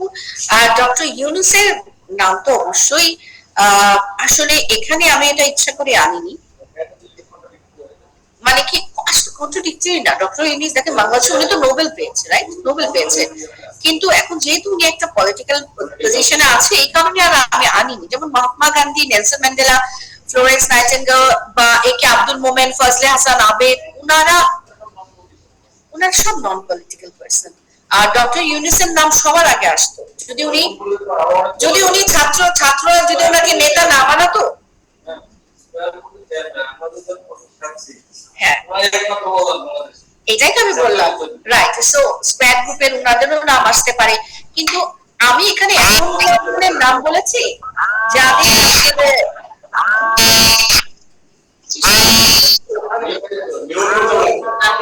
মিউট করেন প্লিজ, মিউট করেন। আমি আসলে যাদের নাম বলছি, কার ফোন বাজছে, প্লিজ মিউট করেন। আমি যাদের নাম বলেছি এদের আর আনপ্যারালাল, এদের কোনো হিউম্যান নাই, দে আর আনপ্যারালাল। এখন সত্যি কথা, বাংলাদেশের লিডারের নাম যদি আমি দিতাম সবার আগে ডক্টর মোহাম্মদ ইউনূসই আসতেন। দেইনি, আমি বুঝে শুনেই দেইনি। উনি নোবেল পেয়েছেন, উনি আমাদের গর্ব। উনার মতন ট্যালেন্টেড ইন্টেলিজেন্ট মানুষ হয় না, অন্যরকম লেভেলের মানুষ, হ্যাঁ, ভিশনারি। উনি স্বপ্ন দেখেন, স্বপ্ন বাস্তবায়ন করেন, and he is visionary। এবং উনি বাংলাদেশে যে মডেল তৈরি করেছেন, গ্রামীণ ব্যাংকের বা গ্রামীণ যে মডেলটা উনি তৈরি করেছেন, এটার ইমপ্লিমেন্টেশন হয়েছে বিদেশে। তাহলে উনি একটা ইন্টারন্যাশনাল ফিগার। উনার নাম এখানে দেইনি শুধু একটা কারণেই, যে ছাত্ররা তাকে নেতা বানিয়ে দিয়েছে, ওই কারণে দিইনি। হয়তো বা এখানে অনেকে নাও পছন্দ করতে পারে, তো ওরকম কন্ট্রাডিক্টরি কিছু আমরা নাই বলি, রাইট? Vision and direction. আচ্ছা, ভিশন কি? লক্ষ্য, শুধু লক্ষ্য। তো এখন লক্ষ্য তো আপনি যেটা দেখা, স্বপ্ন দেখাটাই আমার এগুলা করবো একদমই বিষয়টা এরকম হয়ে গেল, মানে এইগুলা করব আমি, কি করব আমি? 10 বছর পর আমি কি উন্নত করবো, আবার কি করার ইচ্ছা কি আছে? আমার কাছে ভীষণ মনে হয় না, যেটা আমরা জেগে স্বপ্ন vision, the thing is that, দেখেন জেগে জেগে যদি স্বপ্ন দেখেন, তাহলে আমি তো আসলে সারা দিনে আমার মাথায় 1 মিনিটে মিনিমাম 200টা চিন্তা আসে, এবং 200টাও কিন্তু একটাও বাজে চিন্তা না, ভালো চিন্তা। এটা করব, ওটা করব, এটা করব, কিন্তু এটা কোনো ভিশন হলো না। ভিশন হলো you have to be very specific, that is called vision, ঠিক আছে? ভিশন এন্ড ডিরেকশন, এটা আমাদের হেলথ লিডারের একটা বড় কাজ। এখন আপনি যেমন বললেন যে আমি 10 বছর পর এইটা করব, সেটা করব, এটা করব, সেটা করব, করলে আপনি নিজেও জানেন না আসলে আপনি কি করবেন। আপনাকে you have to be very specific. এখন আমরা বললাম আমরা হচ্ছে গিয়ে 1.5 বছর পর আমরা এমপিএস ডিগ্রি লাভ করবো, তো তা তো করবেনি, এটা ভীষণ হইলো? তো ভীষণ হতে পারে না, রাইট? এটা ভীষণ হতে পারে যে কি বললো, কি কি ও আচ্ছা, ও এটা যদি ভীষণ হয়, মাশাআল্লাহ প্রতিদিন আসবো, মানে প্রত্যেক শুক্রবারে আসবো এবং এট দ্য এন্ডে ফেল করবো, এটা যদি ভীষণ হয় তাহলে কোর্সই বন্ধ করে দেওয়া উচিত। তা আবার আমার মতন, মানে আমি নিজেকে অ্যাক্টিভ মনে করতে চাই। আপনাদের সবাইকে আমি বলি অ্যাক্টিভ থাকাটা খুব জরুরি, ফিজিক্যালি এন্ড মেন্টালি। আপনি যত অ্যাক্টিভ থাকবেন, আপনার মাথাকে যত ঘাটাবেন, যত চিন্তা করাবেন, আপনার মাথার জঞ্জাল তত চলে যাবে। হ্যাঁ, সো ভিশন হচ্ছে ক্লিয়ার কাট ভিশন। যেমন হাইপার হলে ভিশন ক্লিয়ার হয় না। এখন যদি আপনি চিন্তা করেন আমি আগামী মাসে 10 কেজি কমাবো, এটা ইটস ইউর ক্লিয়ার ভিশন। আপনি যদি বলেন আমি আগামী মাসে আমি শুকাবো, তখন ভিতরে বোঝা যায় যে আপনার ইচ্ছাটাই নাই, মানে আপনি শুকাবেন, কতটুকু শুকাবেন? আধা কেজি শুকা বললেন, শুকাইছি তো, তাই না? ভিশন হচ্ছে you have to be very specific. আচ্ছা, যখন আপনি স্পেসিফিক হবেন তখনই কিন্তু আপনার অ্যাকশন প্ল্যান চলে আসবে। ওই যে মেডিটেশনের মতো চোখ বন্ধ করেন, আপনি 10 কেজি শুকায় গেছেন, ভিজুয়ালাইজ করেন, চোখ খুললেন, খুলে 1 ঘন্টা পর বিরিয়ানি খাইলেন, হলো। বাট ভিজুয়ালাইজেশন সত্যি হয়, ইউ নো কেন? ভিজুয়ালাইজেশন আপনি আপনার ব্রেনকে অ্যাক্টিভ করছেন, আপনি যা চিন্তা করবেন তাই হয়, but you have to take action. আপনি যদি মেন্টালি আপনি থিটা লেভেলে গেলেন, আলফা লেভেলে গেলেন, গিয়ে পুরোপুরি দেখলেন আপনি শুকিয়ে গেছেন, আপনি বা আপনি একজন খুব আপনি আপনি ধরেন কি বলবো, আপনি আপনি আপনাদের ডিপার্টমেন্টের হেড হয়ে গেলেন, বা আপনি ভীষণ ভালোভাবে আপনি চিকিৎসা দিচ্ছেন, সবাই আপনার আপনার ঢাকায় আপনার নাম ছড়িয়ে পড়ছে একজন ডক্টর হিসেবে, কিন্তু চোখটা খুললে নাইট ডিউটির সময় আপনি ঘুমায় থাকলেন, আপনার পেশেন্টের খবরই নাই, অন্য একজন পেশেন্ট দেখে নিল, হইলো। আপনি যা চিন্তা করেন আপনি তাই হতে পারবেন, বিলিভ মি। আল্লাহ যদি রহমত থাকে অবশ্যই আল্লাহর কথা চিন্তা করতে হবে, আল্লাহর কাছেই চাইবেন, কিন্তু আপনার স্বপ্ন বাস্তবায়ন হবে। এই যে বলে না যে এটা আরো পরে আসবে, আসলে যখন বলতে যাই অনেক বলে ফেলি। এই ব্যাপারটা যে চোখ বন্ধ করে কি করব আমরা, এটাও লিডারশিপের একটা অংশ, এটা পরে আসবে বলবো। ভিশন এন্ড ডিরেকশন মোটামুটি ক্লিয়ার করলাম। পলিসি এন্ড ডিসিশন মেকিং, এইটা তো খুব ইম্পর্টেন্ট না? স্বাস্থ্যমন্ত্রীকে আমরা সবসময় গালি দিই না? গালি দিই না? 2019 সালে তো গালি খেতে খেতে শেষ। তারপর স্বাস্থ্য নেতাদেরকে আমরা গালি দিই না? সেটা আওয়ামী লীগ করুক আর বিএনপি করুক, গালি কি এমনি এমনি দিই? কিন্তু they are the policy maker. Policy মেকারদের কাজ কি বলেন তো? নীতি প্রণয়ন করবে না?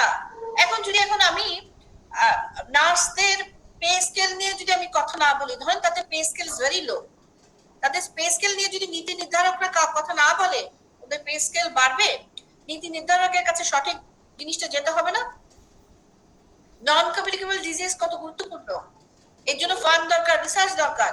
নীতি নির্ধারকের কাছে না গেলে বলবে হবে? হবে না তো, right? Yes. So policy and decision making is very important. Resource management, এইটা তো বিরাট বড় একটা ব্যাপার আমাদের জন্য, দুর্নীতিতে ভরা একটা জায়গা। Ensure efficient use of human, financial and material resources in the health system. ওই যে কি জানি একটা যন্ত্রপাতি আনতে যায়, একজনের যাওয়া দরকার, সেই টিমে মোটামুটি 20 জন চলে যায়, যন্ত্র আসে একটা, বাজেট যায় 20 জন মানুষের 5 স্টার হোটেলে। তো এখানে আপনাকে ট্রান্সপারেন্ট হতে হবে। আপনি বিদেশে যাবেন, বিদেশে গিয়ে যেমন আপনার একটা হসপিটাল সেটআপে জিনিসপত্র আনবেন, বা আপনি সিঙ্গাপুরে গেলেন, যেমন আমি একটা এক্সাম্পল দিই, খুব সুন্দর এক্সাম্পল যাবে। আমি না যেরকম স্লাইড ধরে ধরে বাংলা ইংলিশ এভাবে পড়াই না, আমি প্রত্যেকটা রিলেট করে করে পড়াবো, যেন আপনাদের প্র্যাকটিক্যাল ফিল্ডে আপনারা যেন কানেক্ট করতে পারেন, রাইট? জনস্বাস্থ্য বিশেষজ্ঞদের হচ্ছে পাবলিকের সাথে কানেক্ট করতে পারতে হবে, কমিউনিকেটিং স্কিল ডেভেলপ করতে হবে। এরপরে ক্লাস তো সবাইকে দিয়ে কথা বলা, কারণ আমার ক্লাস করবেন আর কমিউনিকেশন হবে না বা কমিউনিকেট করতে পারবেন না, সেটা হবে না। কমিউনিকেশন পাবলিক স্পেশালিস্টদের একটা বড় গুণ, সুন্দর করে কথা বলতে জানতে হবে। সো যেটা বলছিলাম যে ভুলে গেলাম, কোন একটা এক্সাম্পল দিতে যাচ্ছিলাম, রাইট? ও ইয়েস, সিএমএইচ এর ক্রিটিক্যাল কেয়ার ইউনিট, ফ্যান্টাস্টিক একটা ইউনিট তারা করেছে। এই রিসেন্ট, এটা আমি 2 বছর আগের ঘটনা বলছি, সেই ক্রিটিক্যাল কেয়ার ইউনিটে আমি নিজে গিয়েছি। তো ওখানকার যিনি হেড, তার সাথে কথা বললাম যে এত আধুনিক করেছেন, এই মানে পার্টিকুলার কিছু কিছু বিষয় নিয়ে কথা বললাম, যে এই বিষয়গুলো আপনারা যে এনেছেন, ইটস ভেরি গুড। উনি আমাকে বলেছিলেন যে আমি একটা ট্রেনিং এ গিয়েছিলাম সিঙ্গাপুরে, ওদের ক্রিটিক্যাল কেয়ার ইউনিটটা আমি দেখেছি, দেখে আমি পয়েন্ট আউট করেছি কি কি আছে, কি কি নাই, ঠিক সেই রকম ভাবে আমি সাজিয়েছি। এবং আমি আমি আমি সিঙ্গাপুরে ক্রিটিক্যাল কেয়ার ইউনিটে আমি গেছি, আমার রিলেটিভের খুব কাছের মানুষের ট্রিটমেন্টে আমি তাদেরকে দেখেছি, এবং আমি কিন্তু ওনার ওই কথাটাই বলতে চেয়েছিলাম যে সিঙ্গাপুরে যে জিনিসগুলো দেখে এসেছি, এটা আমি যে বাংলাদেশের সিএমএইচে পাবো, ইভেন এটা আমি ইউনাইটেডে দেখেই নাই। এভার কেয়ারের বিষয়টা আমি জানি না, বিকজ ক্রিটিক্যাল কেয়ার ইউনিটে আমি যাইনি, কিন্তু তাদের আইসিইউ দেখেছি আমি।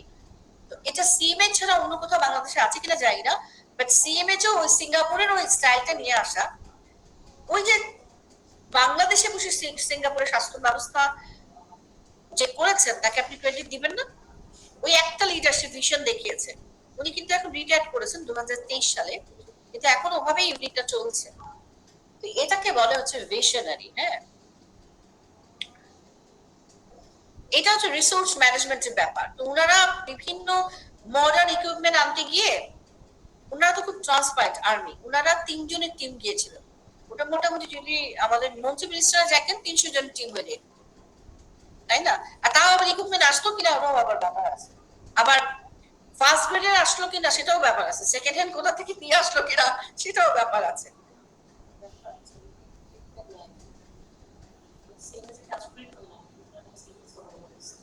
ওনারা তো অসুস্থ হলে ওখানে ট্রিটমেন্ট নেয়, এই জন্য ওই দিকটা তো আমাদের খেয়াল আছে। এটা আমাদের বাংলাদেশের যারা পলিসি মেকিং করে আমাদের হেলথ সেক্টরে ওনারা তো চিকিৎসা নেয় না, এই জন্য আমাদের জনগণদের। আপনি কি সিভিল ডক্টর? সিভিল ডক্টর, কিন্তু এই কথাটা আমি মানতে পারলাম না পুরোপুরি, কারণ ওনারা তো সিভিলদেরও চিকিৎসা নেন এখন on payment. No no no, on payment তারা সিভিলদের চিকিৎসা দেয়।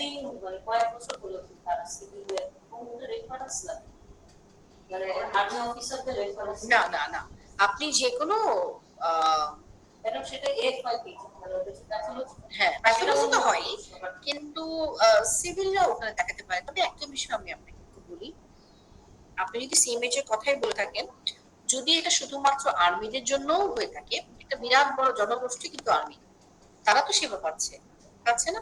তাহলে আপনি দেখেন সিভিলদের জন্য আপনারা যে করেছেন, কেউ কি মানা করেছে? আজকে বাংলাদেশে কি কোনো বড় লোকের অভাব আছে?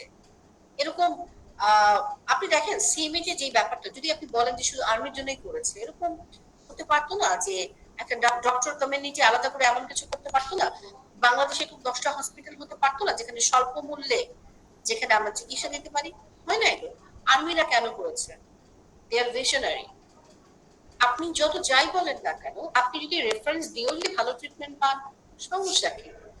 আর যে মানুষগুলো দেশের জন্য অক্লান্ত পরিশ্রম করে যাচ্ছে, তাদের জন্য যদি আলাদা ব্যবস্থা থাকে, সমস্যা কি? আপনাদের মানে আমার সাথে কি একমত কিনা আপনারা? তাই না? তো ওই যে ক্রিটিক্যাল কেয়ার ইউনিটে যারা চিকিৎসা পাচ্ছেন, তারা কেউ সার্ভিস অফিসার, কেউ রিটায়ার্ড অফিসার।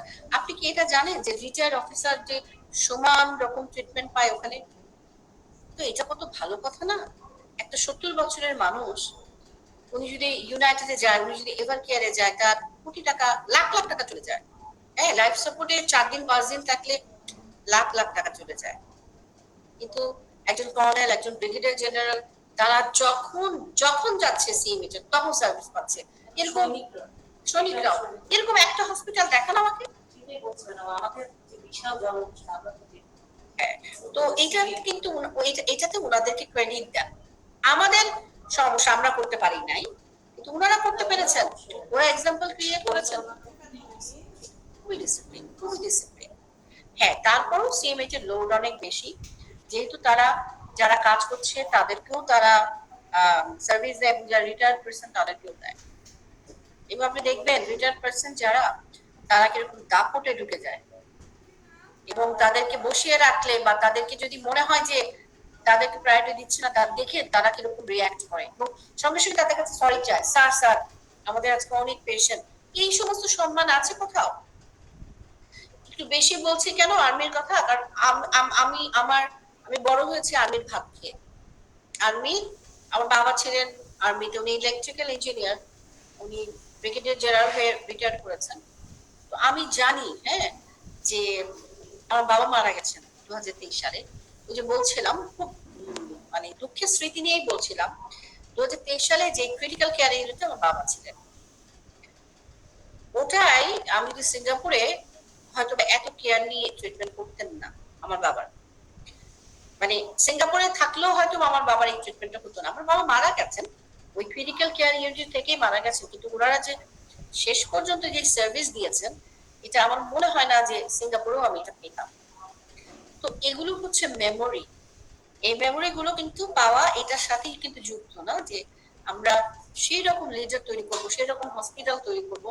আজকে আমি যেমন 2023 সালের কথা মনে করে আমার মানে আমি স্মৃতিচারণ করছি এবং আমি প্রাউড ফিলও করছি যে আমার বাবা একজন আর্মি অফিসার ছিলেন, এবং আমি প্রাউড ফিল করছি যে সিএমএইচ এর মতন জায়গায় সিঙ্গাপুরের মতন সুযোগ সুবিধা উনি পেয়েছেন, তাই না?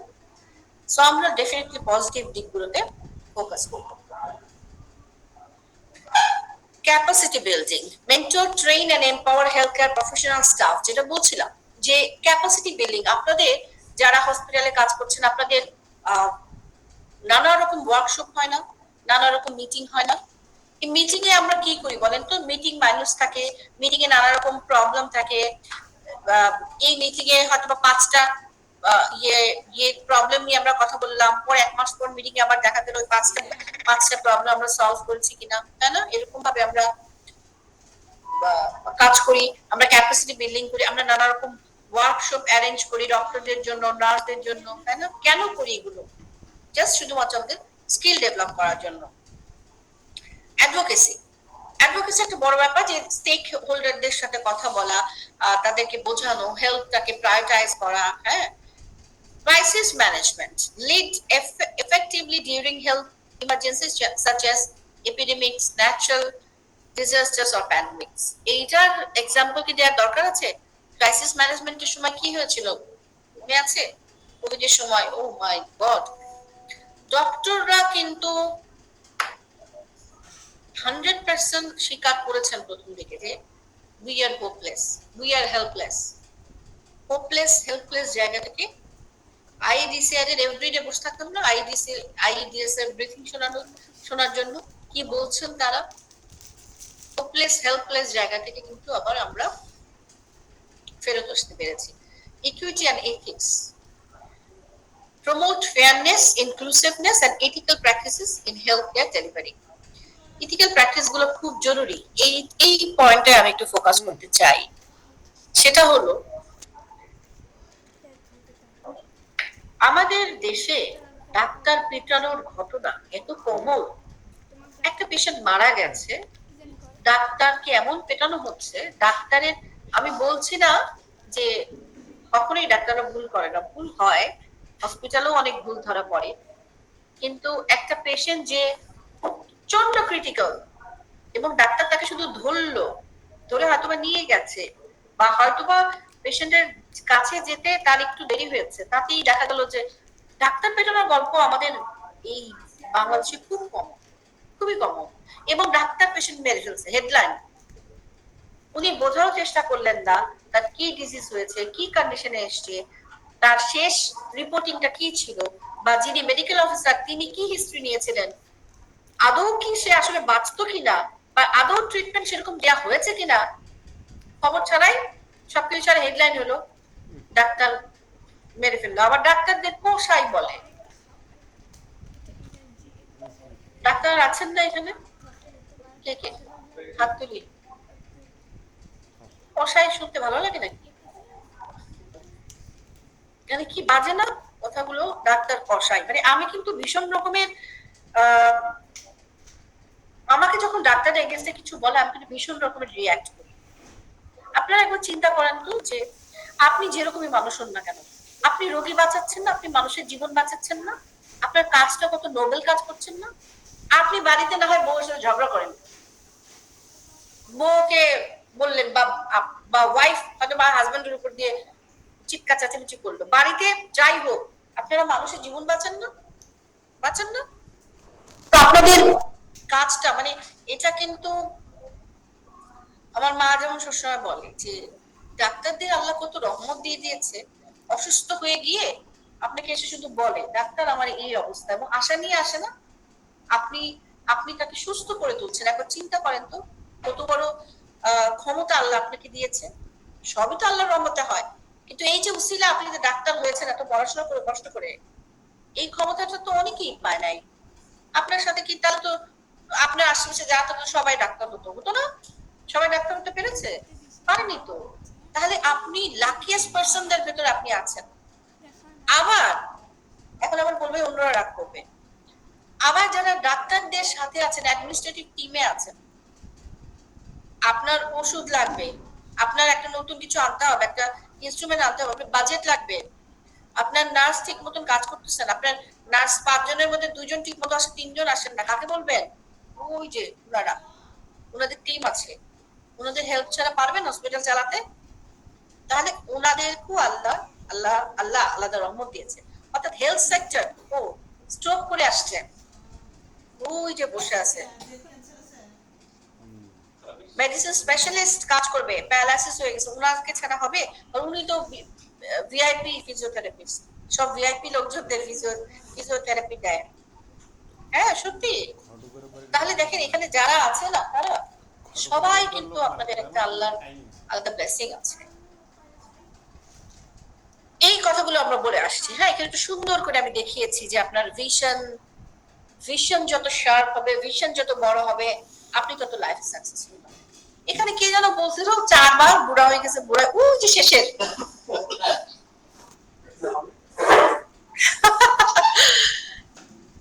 বুড়া হয়ে গেছেন না। আসলে আমি আমাদের এখানে এসে অনেক কিছু শিখছি, বিশ্বাস করেন। 2 মাস সময় লিডারশিপের বিষয়গুলো এখানের সাথে অনেক যুক্ত। আমাদের ভিসি স্যার মাশাআল্লাহ, আপনারা দেখেন উনি কত অ্যাক্টিভ, একটা 78 বছরের মানুষ, মাই গড, হাইলি অ্যাক্টিভ। মানে আমি তো ওনার অর্ধেক বয়সে হবে না, আমার এখনই আমার বেশিক্ষণ বসে থাকলে কোমরে ব্যথা, পায়ে ব্যথা, হাঁটুতে ব্যথা, বাট মাথা খুব অ্যাক্টিভ। কিন্তু ফিজিক্যালি আল্লাহ আল্লাহ জানেন যে 70 বছরের পর কতটুকু অ্যাক্টিভ থাকতে পারবে। উনি কেন অ্যাক্টিভ? ওনার মনের জোর, ওনার স্বপ্ন দেখা শেষ হয় না। এই আইএসইউ কে আজকে আমাদের ফার্স্ট ক্লাস স্যার আমাকে 3 বার ফোন দিয়েছে। সব স্টুডেন্টরা ক্লাস করতে পারছে তো, সবাই শুনতে পাচ্ছে তো, সবাই খুশি তো? তো এরকম একটা ভিসি স্যার কই পাবো বলেন তো? আমি অনেক জায়গায় কাজ করেছি, ভিসি স্যারের সাথে রুমে ঢুকতে গেলে মোটামুটি অ্যাপয়েন্টমেন্ট নেওয়া লাগতো, 1 উইক ওয়েট করতে হতো। তো ওনার এমপিএইচ এর ক্লাস হচ্ছে কি হচ্ছে না ওনার জানা দরকার আছে? এটা কেন বলছি? বলছি কারণ ভিশনটা তার সেই রকম। যে যাদের যেমন নর্থ সাউথ ইউনিভার্সিটি যখন শুরু হয়েছিল তখন কি এত নাম ডাক ছিল? নর্থ সাউথে যিনি ফাউন্ডার, ওনারও ভিশনটা এমনই ছিল, উনি তো এরকম করেছে প্রথম দিকে, স্টুডেন্টরা আসছে, ক্লাস করছে, পড়াশোনা হচ্ছে। তো এই যে এই বিষয়গুলো থাকতে হবে ভিতরে, সেই ক্ষুধাটা থাকতে হবে। হ্যাঁ, এবার একটা মজার জিনিস পড়াবো, লিডারশিপ ভিজুয়ালাইজেশন। হ্যাঁ, এটা পরপর 2টা স্লাইড স্কিপ করে যাচ্ছে কারণ আমি এখানে স্লাইড টেকে টেকে পড়াবো না, আমি মুখে পড়াবো যেরকম ভাবে আমি পড়াচ্ছি। ভিজুয়ালাইজেশন হচ্ছে আপনি স্বপ্ন দেখেন চোখ খুলে, আপনি চোখ বন্ধ করলেও আপনি সেই স্বপ্ন দেখতে পারবেন, দ্যাট ইজ ভিজুয়ালাইজেশন। হ্যাঁ, ভিজুয়ালাইজ করেন যে এখানে বিলিয়নিয়ার হতে চায় কে কে? Very good. আর বিলিয়নিয়ার হতে চায় না কেউ? আরে রিচ হতে চান না আপনারা কেউ? আচ্ছা, রিচ হতে মানা করছে কেউ? না না, এটা কেমন কথা? আমাদের ধর্মেও কি মানা আছে নাকি? আপনি আল্লাহর কাছে দোয়া করবেন, Allah make me so powerful and rich so that I can help so many people. আপনি আমাদের খাদিজা রাদিয়াল্লাহু তাআলা আনহা কত রিচ ছিলেন, কত মানুষের কর্মসংস্থানের ব্যবস্থা করেছেন। স্বপ্ন দেখলে দেখবেন ওই রকম। আপনি বিলিনিয়ার হওয়ার স্বপ্নে কি না দেখেন তাহলে মিলিনিয়ার হবেন কেমনে? এটা হইলো কিছু, একটা মাত্র মানুষ পেলাম, আমরা সবাই হাত তুলবে। আচ্ছা, স্বপ্ন দেখতে মানা করছেন কি কেউ?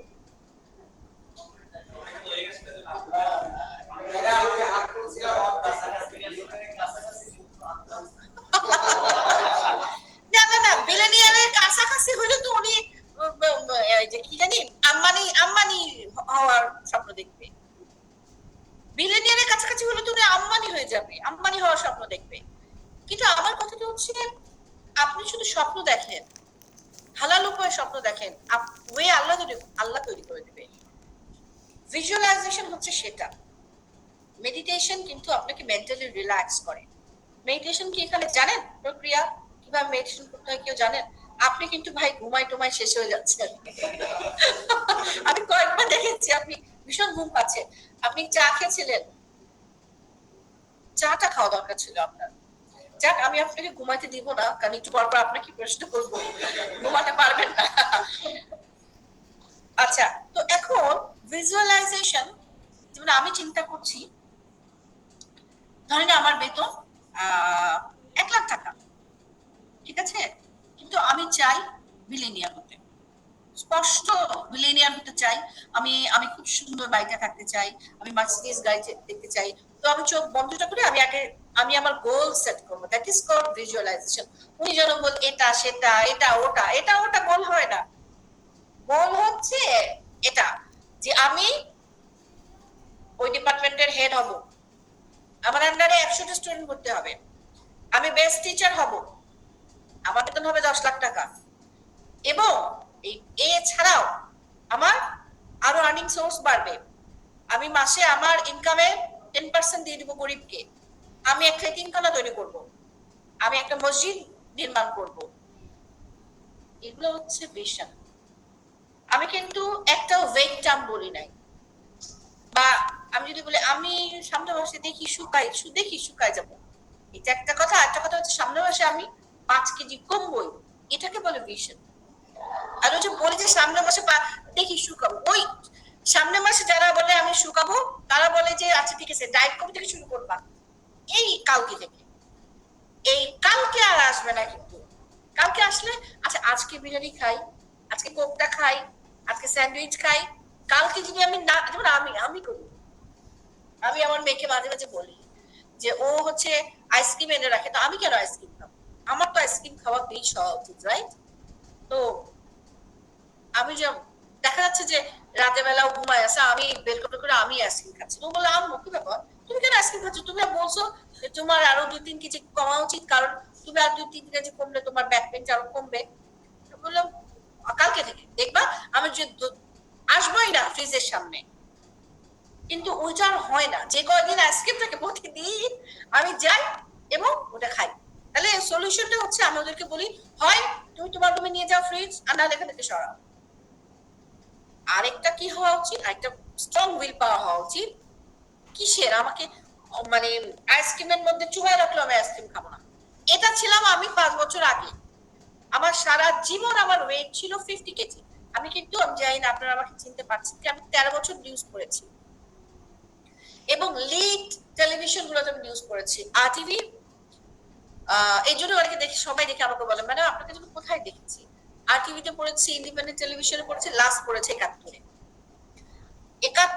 আমি লাস্ট নিউজ আমার ছিল 2019 সালে, টক শো করেছি, টক শো লাস্ট ছিল 2022 সালে। তো আমার weight all the time 50 to 55, but recently এই গত 4-5 মাস ধরে ওই যে আইসক্রিমের মধ্যে সীমাবদ্ধ আছে, আর ওই ডায়েটিং আর হয় না, যে এই যে কালকে থেকে শুরু। সো আমার ভিশন এই ক্ষেত্রে, মাই ভিশন ইজ নট ক্লিয়ার, এবং এখানে আমার উইল পাওয়ারটাও নাই। আমি আমি হয়তো বা চাচ্ছি না, আগে যেরকম আমাকে স্ক্রিনে দেখা গেলে একটু মোটা দেখা গেলে মন খারাপ লাগতো, স্ক্রিনে মোটা দেখা যাবে না, আমাকে শুকাইতেই হবে।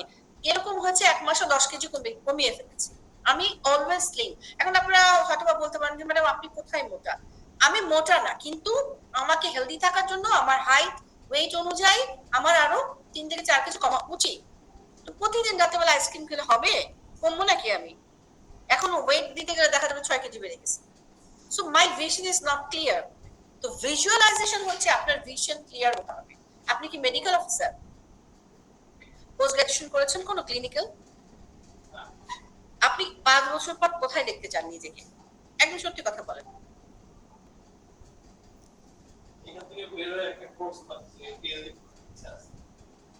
এখান থেকে বের হয়ে ওকে, তাহলে আপনি ওইরকম চিন্তা করেন, পিএইচডি বাইরে করার ইচ্ছা আছে এখানে, ওকে। তো আপনি কিন্তু স্বপ্ন দেখবেন, আপনি কিন্তু ক্লিয়ার ভিশন করবেন, এবং প্রত্যেককে আমি বলবো গোলগুলা 5টা গোল টার্গেট করেন আগামী 5 ইয়ার্সে, 5টা গোল, কেউ 6টা গোল নিতে পারেন, সেটাকে রিটেন লিখেন। এবং আপনি যখন বলবেন আমি MPH এ আমি A স্টার নিয়ে কোর্স কমপ্লিট করতে চাই, আপনি যখন লিখিত থাকবে আপনি কিন্তু বুঝবেন যে A স্টার পেতে গেলে আমি কত দূরে আছি। আপনার অ্যাকশন প্ল্যানটা ওরকম হবে। অ্যাটলিস্ট যতই বিজি থাকেন প্রতিদিন 1 ঘন্টা একটু চোখ বোলাবো। আর আমার সাবজেক্টে এ স্টার পাওয়া খুব ইজি, বলে দিই কেন ইজি। 1 number attendance. অ্যাটেন্ডেন্স, আমার সাথে কমিউনিকেট করবেন, আমার ক্লাস মনোযোগ দিয়ে শুনবেন, আপনি এর কাছাকাছি চলে আসছেন। 2 নাম্বার, জাস্ট আমি যেভাবে বলছি মানে একটু বাসায় গিয়ে জাস্ট দেখবেন। 3 নাম্বার, পরীক্ষা ইজ ভেরি ইজি। কেন? পড়াবো অনেক, সব পড়াবো, কিন্তু পরীক্ষার আগে আমি কনসাইজ করে দিব, because we all are professional. যা এখানে অনেক কিছু আছে, যেমন লিডারশিপ ভিজুয়ালাইজেশন অনেক কিছু আমি স্কিপ করে গেলাম। কেন করে গেলাম? কারণ এক্সাম্পল দিয়ে আমি অলরেডি বুঝিয়ে ফেলেছি। তো পরীক্ষা খুব সোজা আমার জন্য যদি আপনারা সিরিয়াস থাকেন, কিন্তু যেই স্টুডেন্ট আসেই না তার জন্য পরীক্ষা কঠিন কিন্তু অনেক, তার জন্য আমার কোনো কম্প্রোমাইজ নাই, কিন্তু আমি কিন্তু পরীক্ষাটা সহজ করে দিই। হ্যাঁ, সবকিছু পড়াবো, কিন্তু পরীক্ষার আগে একটু কনসাইজ করে দেবো যেন আপনাদের পড়তে সুবিধা হয়। তাহলে অন্তত একটা সাবজেক্টে আপনাদের এই স্টার পাওয়া ইজ ভেরি ইজি যদি আপনারা আমার সাথে কমিউনিকেট করেন প্রপারলি এন্ড ক্লাস করেন। আমি ক্লাসের ব্যাপারে খুব সিরিয়াস। আমি কিন্তু, কেউ আমাকে বলবেন আমি খুব কঠিন টিচার, কিন্তু ক্লাসে ঠিক টাইম মতন না আসলে, আমার আগের শিক্ষা প্রতিষ্ঠান সবাই আমাকে খুব পছন্দ করতো, তাহলে একটা জিনিস জানতো যে ম্যাডামের ক্লাসে অ্যাবসেন্ট হওয়া যাবে না। আর অ্যাবসেন্ট যারা হতো তারা সুন্দর করে আমাকে নোট লিখতো, যে এবং নোটটাও খুব ফানি নোট থাকতো। ওরাও আসলে আমাকে বুঝতে পারতো খুব। নোটটা থাকতো এরকম যে ম্যাডাম আমার অমুক একটা কাজ আছে, তো থাকতেই পারে, খুব ইম্পর্টেন্ট হবে। আমি দেখতাম ও শেষে লিখতো যে ম্যাডাম আপনাকে মিস করবো। আমার ক্লাস লিখতো না, ম্যাডাম আপনাকে মিস করবো। তো এরকম ভাবে যদি কেউ বাটার মারে তো তার কথা তো শুনতেই হয়। তখন আমি আমার নিচে লিখে দিতাম যে তোমার কাজ আছে, এটাই যথেষ্ট, বাটার দেওয়া দরকার নাই। বাট এটা কিন্তু সত্যি কথা, আমি এটা বলতাম, বাট এটা অরিজিনাল ওরা মিন করতো। ইভেন এটা আমরাও করেছি, আমাদেরও যারা ভালো ভালো টিচার আছে তাদের ক্লাসে দেওয়ার জন্য আমরা মানে না অমুক স্যারের ক্লাস মিস দেওয়া যাবে না, হ্যাঁ, বিকজ ক্লাসটাকে না ইন্টারেস্টিং করতে হয়। আর ইন্টারেস্টিং করার জন্য আমি সবাইকে বলি, অনলাইনে বসে এই ইন্টারাকশন জীবনেও পসিবল না। এর জন্য এই যে শোনেন, যারা অনলাইনে শুনছেন, আছেন না ঘুমাচ্ছেন? জি ম্যাম, আসি ম্যাম, আছি ম্যাডাম। আসি ম্যাডাম, শুনতেছি। হ্যাঁ, শুনছেন তো? ম্যাডাম, আচ্ছা, গুড, ভেরি গুড। তো আপনারাও এই মানে কাছাকাছি আসার চেষ্টা করবেন ইউনিভার্সিটিতে, ঠিক আছে? ম্যাডাম ইনশাআল্লাহ ইনশাআল্লাহ। আচ্ছা, এই যে একটা ইয়ে দেখাচ্ছি, একটা ছবি দেখাচ্ছি, ম্যানেজার ভার্সেস লিডার্স। কি সুন্দর না ছবিটা, বলেন দেখি কেউ কি একটু আমারে বলতে পারেন এই যে এটা কি ছবি?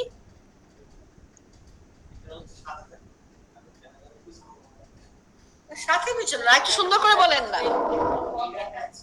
ম্যাডাম আমি বলি, ম্যানেজার হচ্ছে হলো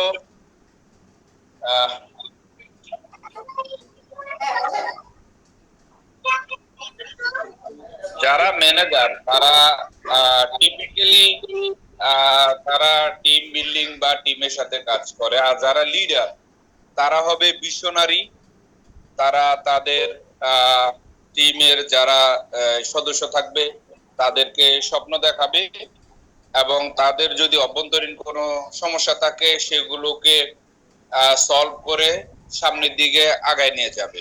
অর্থাৎ ম্যানেজার হচ্ছে হলো একটি সীমাবদ্ধ একটি মানে একটা এরিয়ার মধ্যে, আর লিডার্স হচ্ছে বাই বর্ড। লিডার আসলে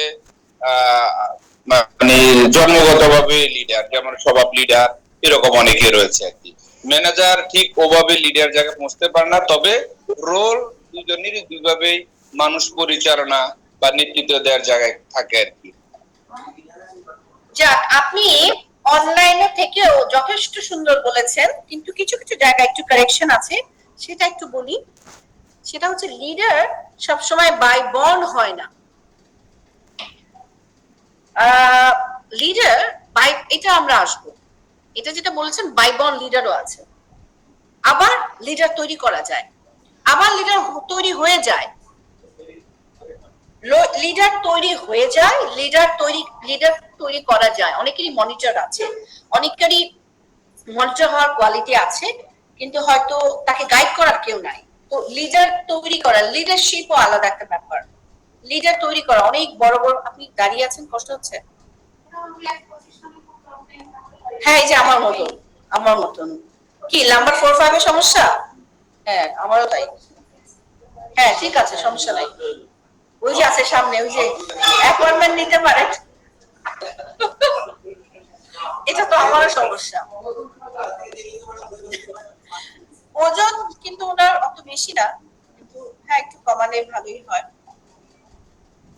একটা ফোন আসছে। ভাইয়া ক্লাসে? বলো।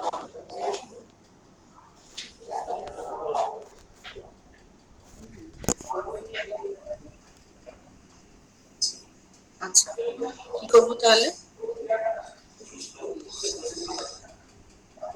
হ্যাঁ হ্যাঁ হ্যাঁ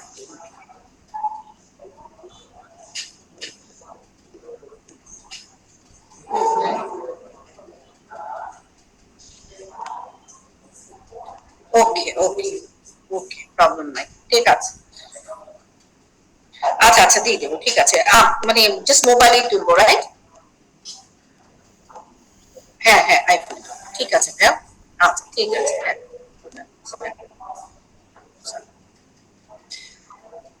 আচ্ছা ওই যে ম্যানেজার লিডারের যে ব্যাপারটা বলছিলাম, কিছু বলবেন?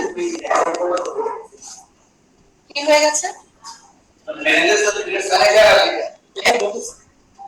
হ্যাঁ শুনতে চাচ্ছেন? হ্যাঁ হ্যাঁ ওটাই বলছি আমি। দেখেন ছবি দিয়ে কিন্তু বোঝা যাচ্ছে না ম্যানেজার মাঝখানে বসে আছে। ম্যানেজার মানে ম্যানেজার হচ্ছে একটা প্রবলেম হলো, প্রবলেমটা সলভ করলো, ম্যানেজ হয়েছে, ঠিক আছে। কিন্তু উনি আসলে ঠিক জানে না যে একটা প্রবলেম, মানে জ্বর হয়েছে, জ্বরের ওষুধ দিয়েছে, এখন কমপ্লিকেশন অ্যারাইজ করলে উনি কি করবে উনি জানে না। তো ম্যানেজারের কাজ দায়িত্ব ওই অতটুকু পর্যন্ত, জ্বর কমানো। জ্বরের কমপ্লিকেশন হলে ম্যানেজার তখন ওই যে মাঝখানে এরকম করে দাঁড়ায় আছে না, ওকে দাঁড়ায় থাকবে। লিডার দেখেন জ্বর হবে, জ্বর ভালো করবে, কমপ্লিকেশন হবে, কমপ্লিকেশন করবে, কারণ তার হাতটা সামনে। যতগুলো লোক আছে প্রত্যেককে সে লিড দিয়ে নিয়ে যাচ্ছে। This is called leader. ম্যানেজাররা প্রবলেম সলভ করে, কিন্তু তারা পুরো দলটাকে ভিশন নিয়ে সামনে এগিয়ে নিয়ে যেতে পারে না। তাদের জ্ঞানের সীমাবদ্ধতা একটা জায়গায়, যে যতটুকু তারা শিখেছেন ততটুকুর ভেতরেই। বাট লিডাররা হচ্ছে ভিশনারি। আমি যা দেখি লিডাররা তার চেয়ে 10 ধাপ এগিয়ে দেখে। দেখার ভিতর ডিফারেন্স আছে। যেমন ডক্টর ইউনূস উনি নোবেল পেয়েছেন, আপনিও পেয়েছেন বাংলাদেশে, কেন পাইল না? উনি ভিশনারি, উনার দেখার চোখ ডিফারেন্ট। তো এটাই difference between managers and leaders. ম্যানেজাররা দে ম্যানেজ থিংস অনলি। ম্যানেজাররা যেমন ধরে, হ্যাঁ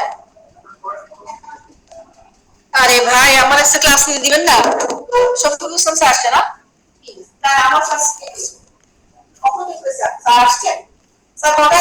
আচ্ছা আসেন, এদিকে আসেন, আসেন আমাকে ক্লিয়ার কাট বলুন। এই শুনুন শুনুন, আসেন ভিতরে আসেন, ক্লিয়ার কাট বলুন স্যার পারফেক্ট হবে। আমি জানি আমার উপর আসে 4:15 অসুবিধা নাই, 4:15 মতো ক্লাস 15 আগে বেরোতে পারবো। কি করতে স্যার 4:15 দেওয়া?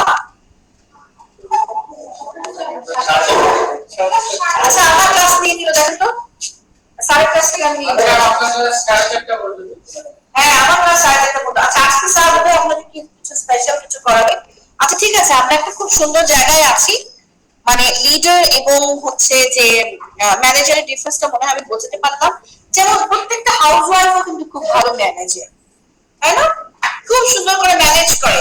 যে ওয়ার্কিং লেডি তারা কাজ করে, বাচ্চা ম্যানেজ করে, বাসায় রান্না করে। মানে আমি তো বলতে পারবো না বাসায়, কিন্তু ভাই আমি পিএইচডি হোল্ডার, আমি রান্নাঘর করতে পারবো না, কে শুনবে? যে উল্টা বলে দিবে পিএইচডি, তুমি পিএইচডি জায়গা রেখে আসো, আমি রান্না করো। বা তা না বললেও অ্যাটলিস্ট এক্সপেক্ট তো করবে যে আমি তাদের জন্য কিছু করব। পিএইচডি জায়গায় কিন্তু আপনি যত যাই বলেন না কেন, মেয়েদের যারা রান্না করে না, রান্না ছাড়াও অন্য অনেক দায়িত্ব আছে। আপনার মেয়েটা করছে কি করছে না, ও ফাঁকি মারে কিনা ওই বাপরা বলতে পারবে না। ছেলে মেয়েরা ফাঁকি মারে কিনা বিশ্বাস করেন বাপরা বলতে পারবে না। আমি যেমন আমার মেয়ে মেয়ের মুখ দেখলে বুঝতে পারি মিথ্যা কথা বলে না সত্যি বলে। ওর বাপ বুঝবেই না, ওর বাপকে যে কি কি সব বুঝায়। ওর কোনো পার্টিকুলার প্ল্যান থাকলে যেই প্ল্যানে ধরেন আমি রাজি হব না, সেটা আগে ওর বাপকে বুঝায়। বাপ তো সব হ্যাঁ হ্যাঁ অবশ্যই যাওয়া। তারপর আমার কাছে এসে আমি তখন কোয়েশ্চেন মার্ক করা শুরু করি, এটা কেন ওটা কেন, তখন ও বোঝে যে ও মাই গড আর হচ্ছে না আমার প্ল্যান। তো ম্যানেজাররা কিন্তু আসলে তাই, ম্যানেজাররা কিন্তু হাউস ওয়াইফ একটা ম্যানেজার, কিন্তু ওই সীমাবদ্ধতা আমার বাসার ভিতরেই।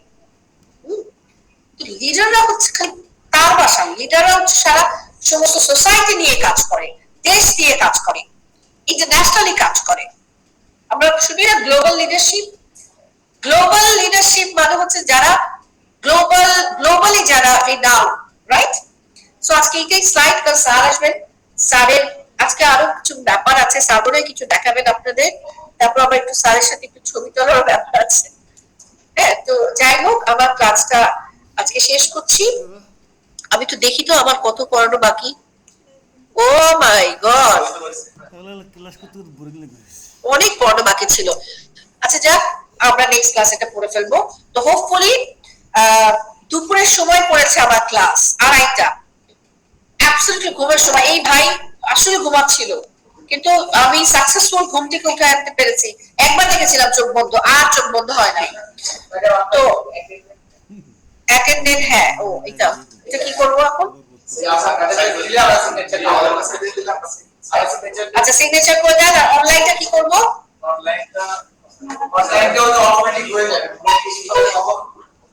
অবশ্যই পাবে ফার্স্ট। আমরা প্রেজেন্ট আছি ম্যাম। আচ্ছা কই ওই যে চ্যাটে আপনারা কি কি সব লিখেছেন আমি তো দেখতেও পারি নাই। ম্যাম আসি প্রেজেন্ট। ভাই শুয়ে আছে ক্যামেরা অন করে রাখছে আবার শুয়ে আছে। ম্যাডাম শুয়ে থাকলে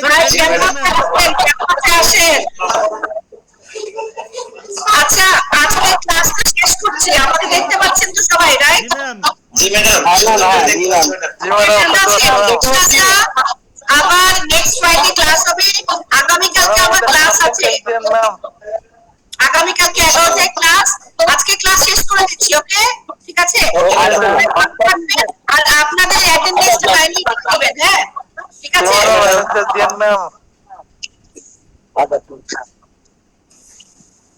আচ্ছা চ্যাটটা দেখতে পাচ্ছি না কেন? আছি ম্যাম, আছি ম্যাম।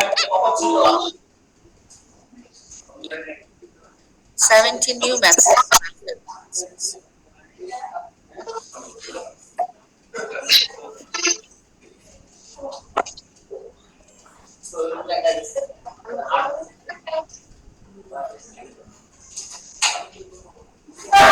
ঠিক আছে, আপনাদের অ্যাটেন্ডেন্ট একটু দিয়ে দেন।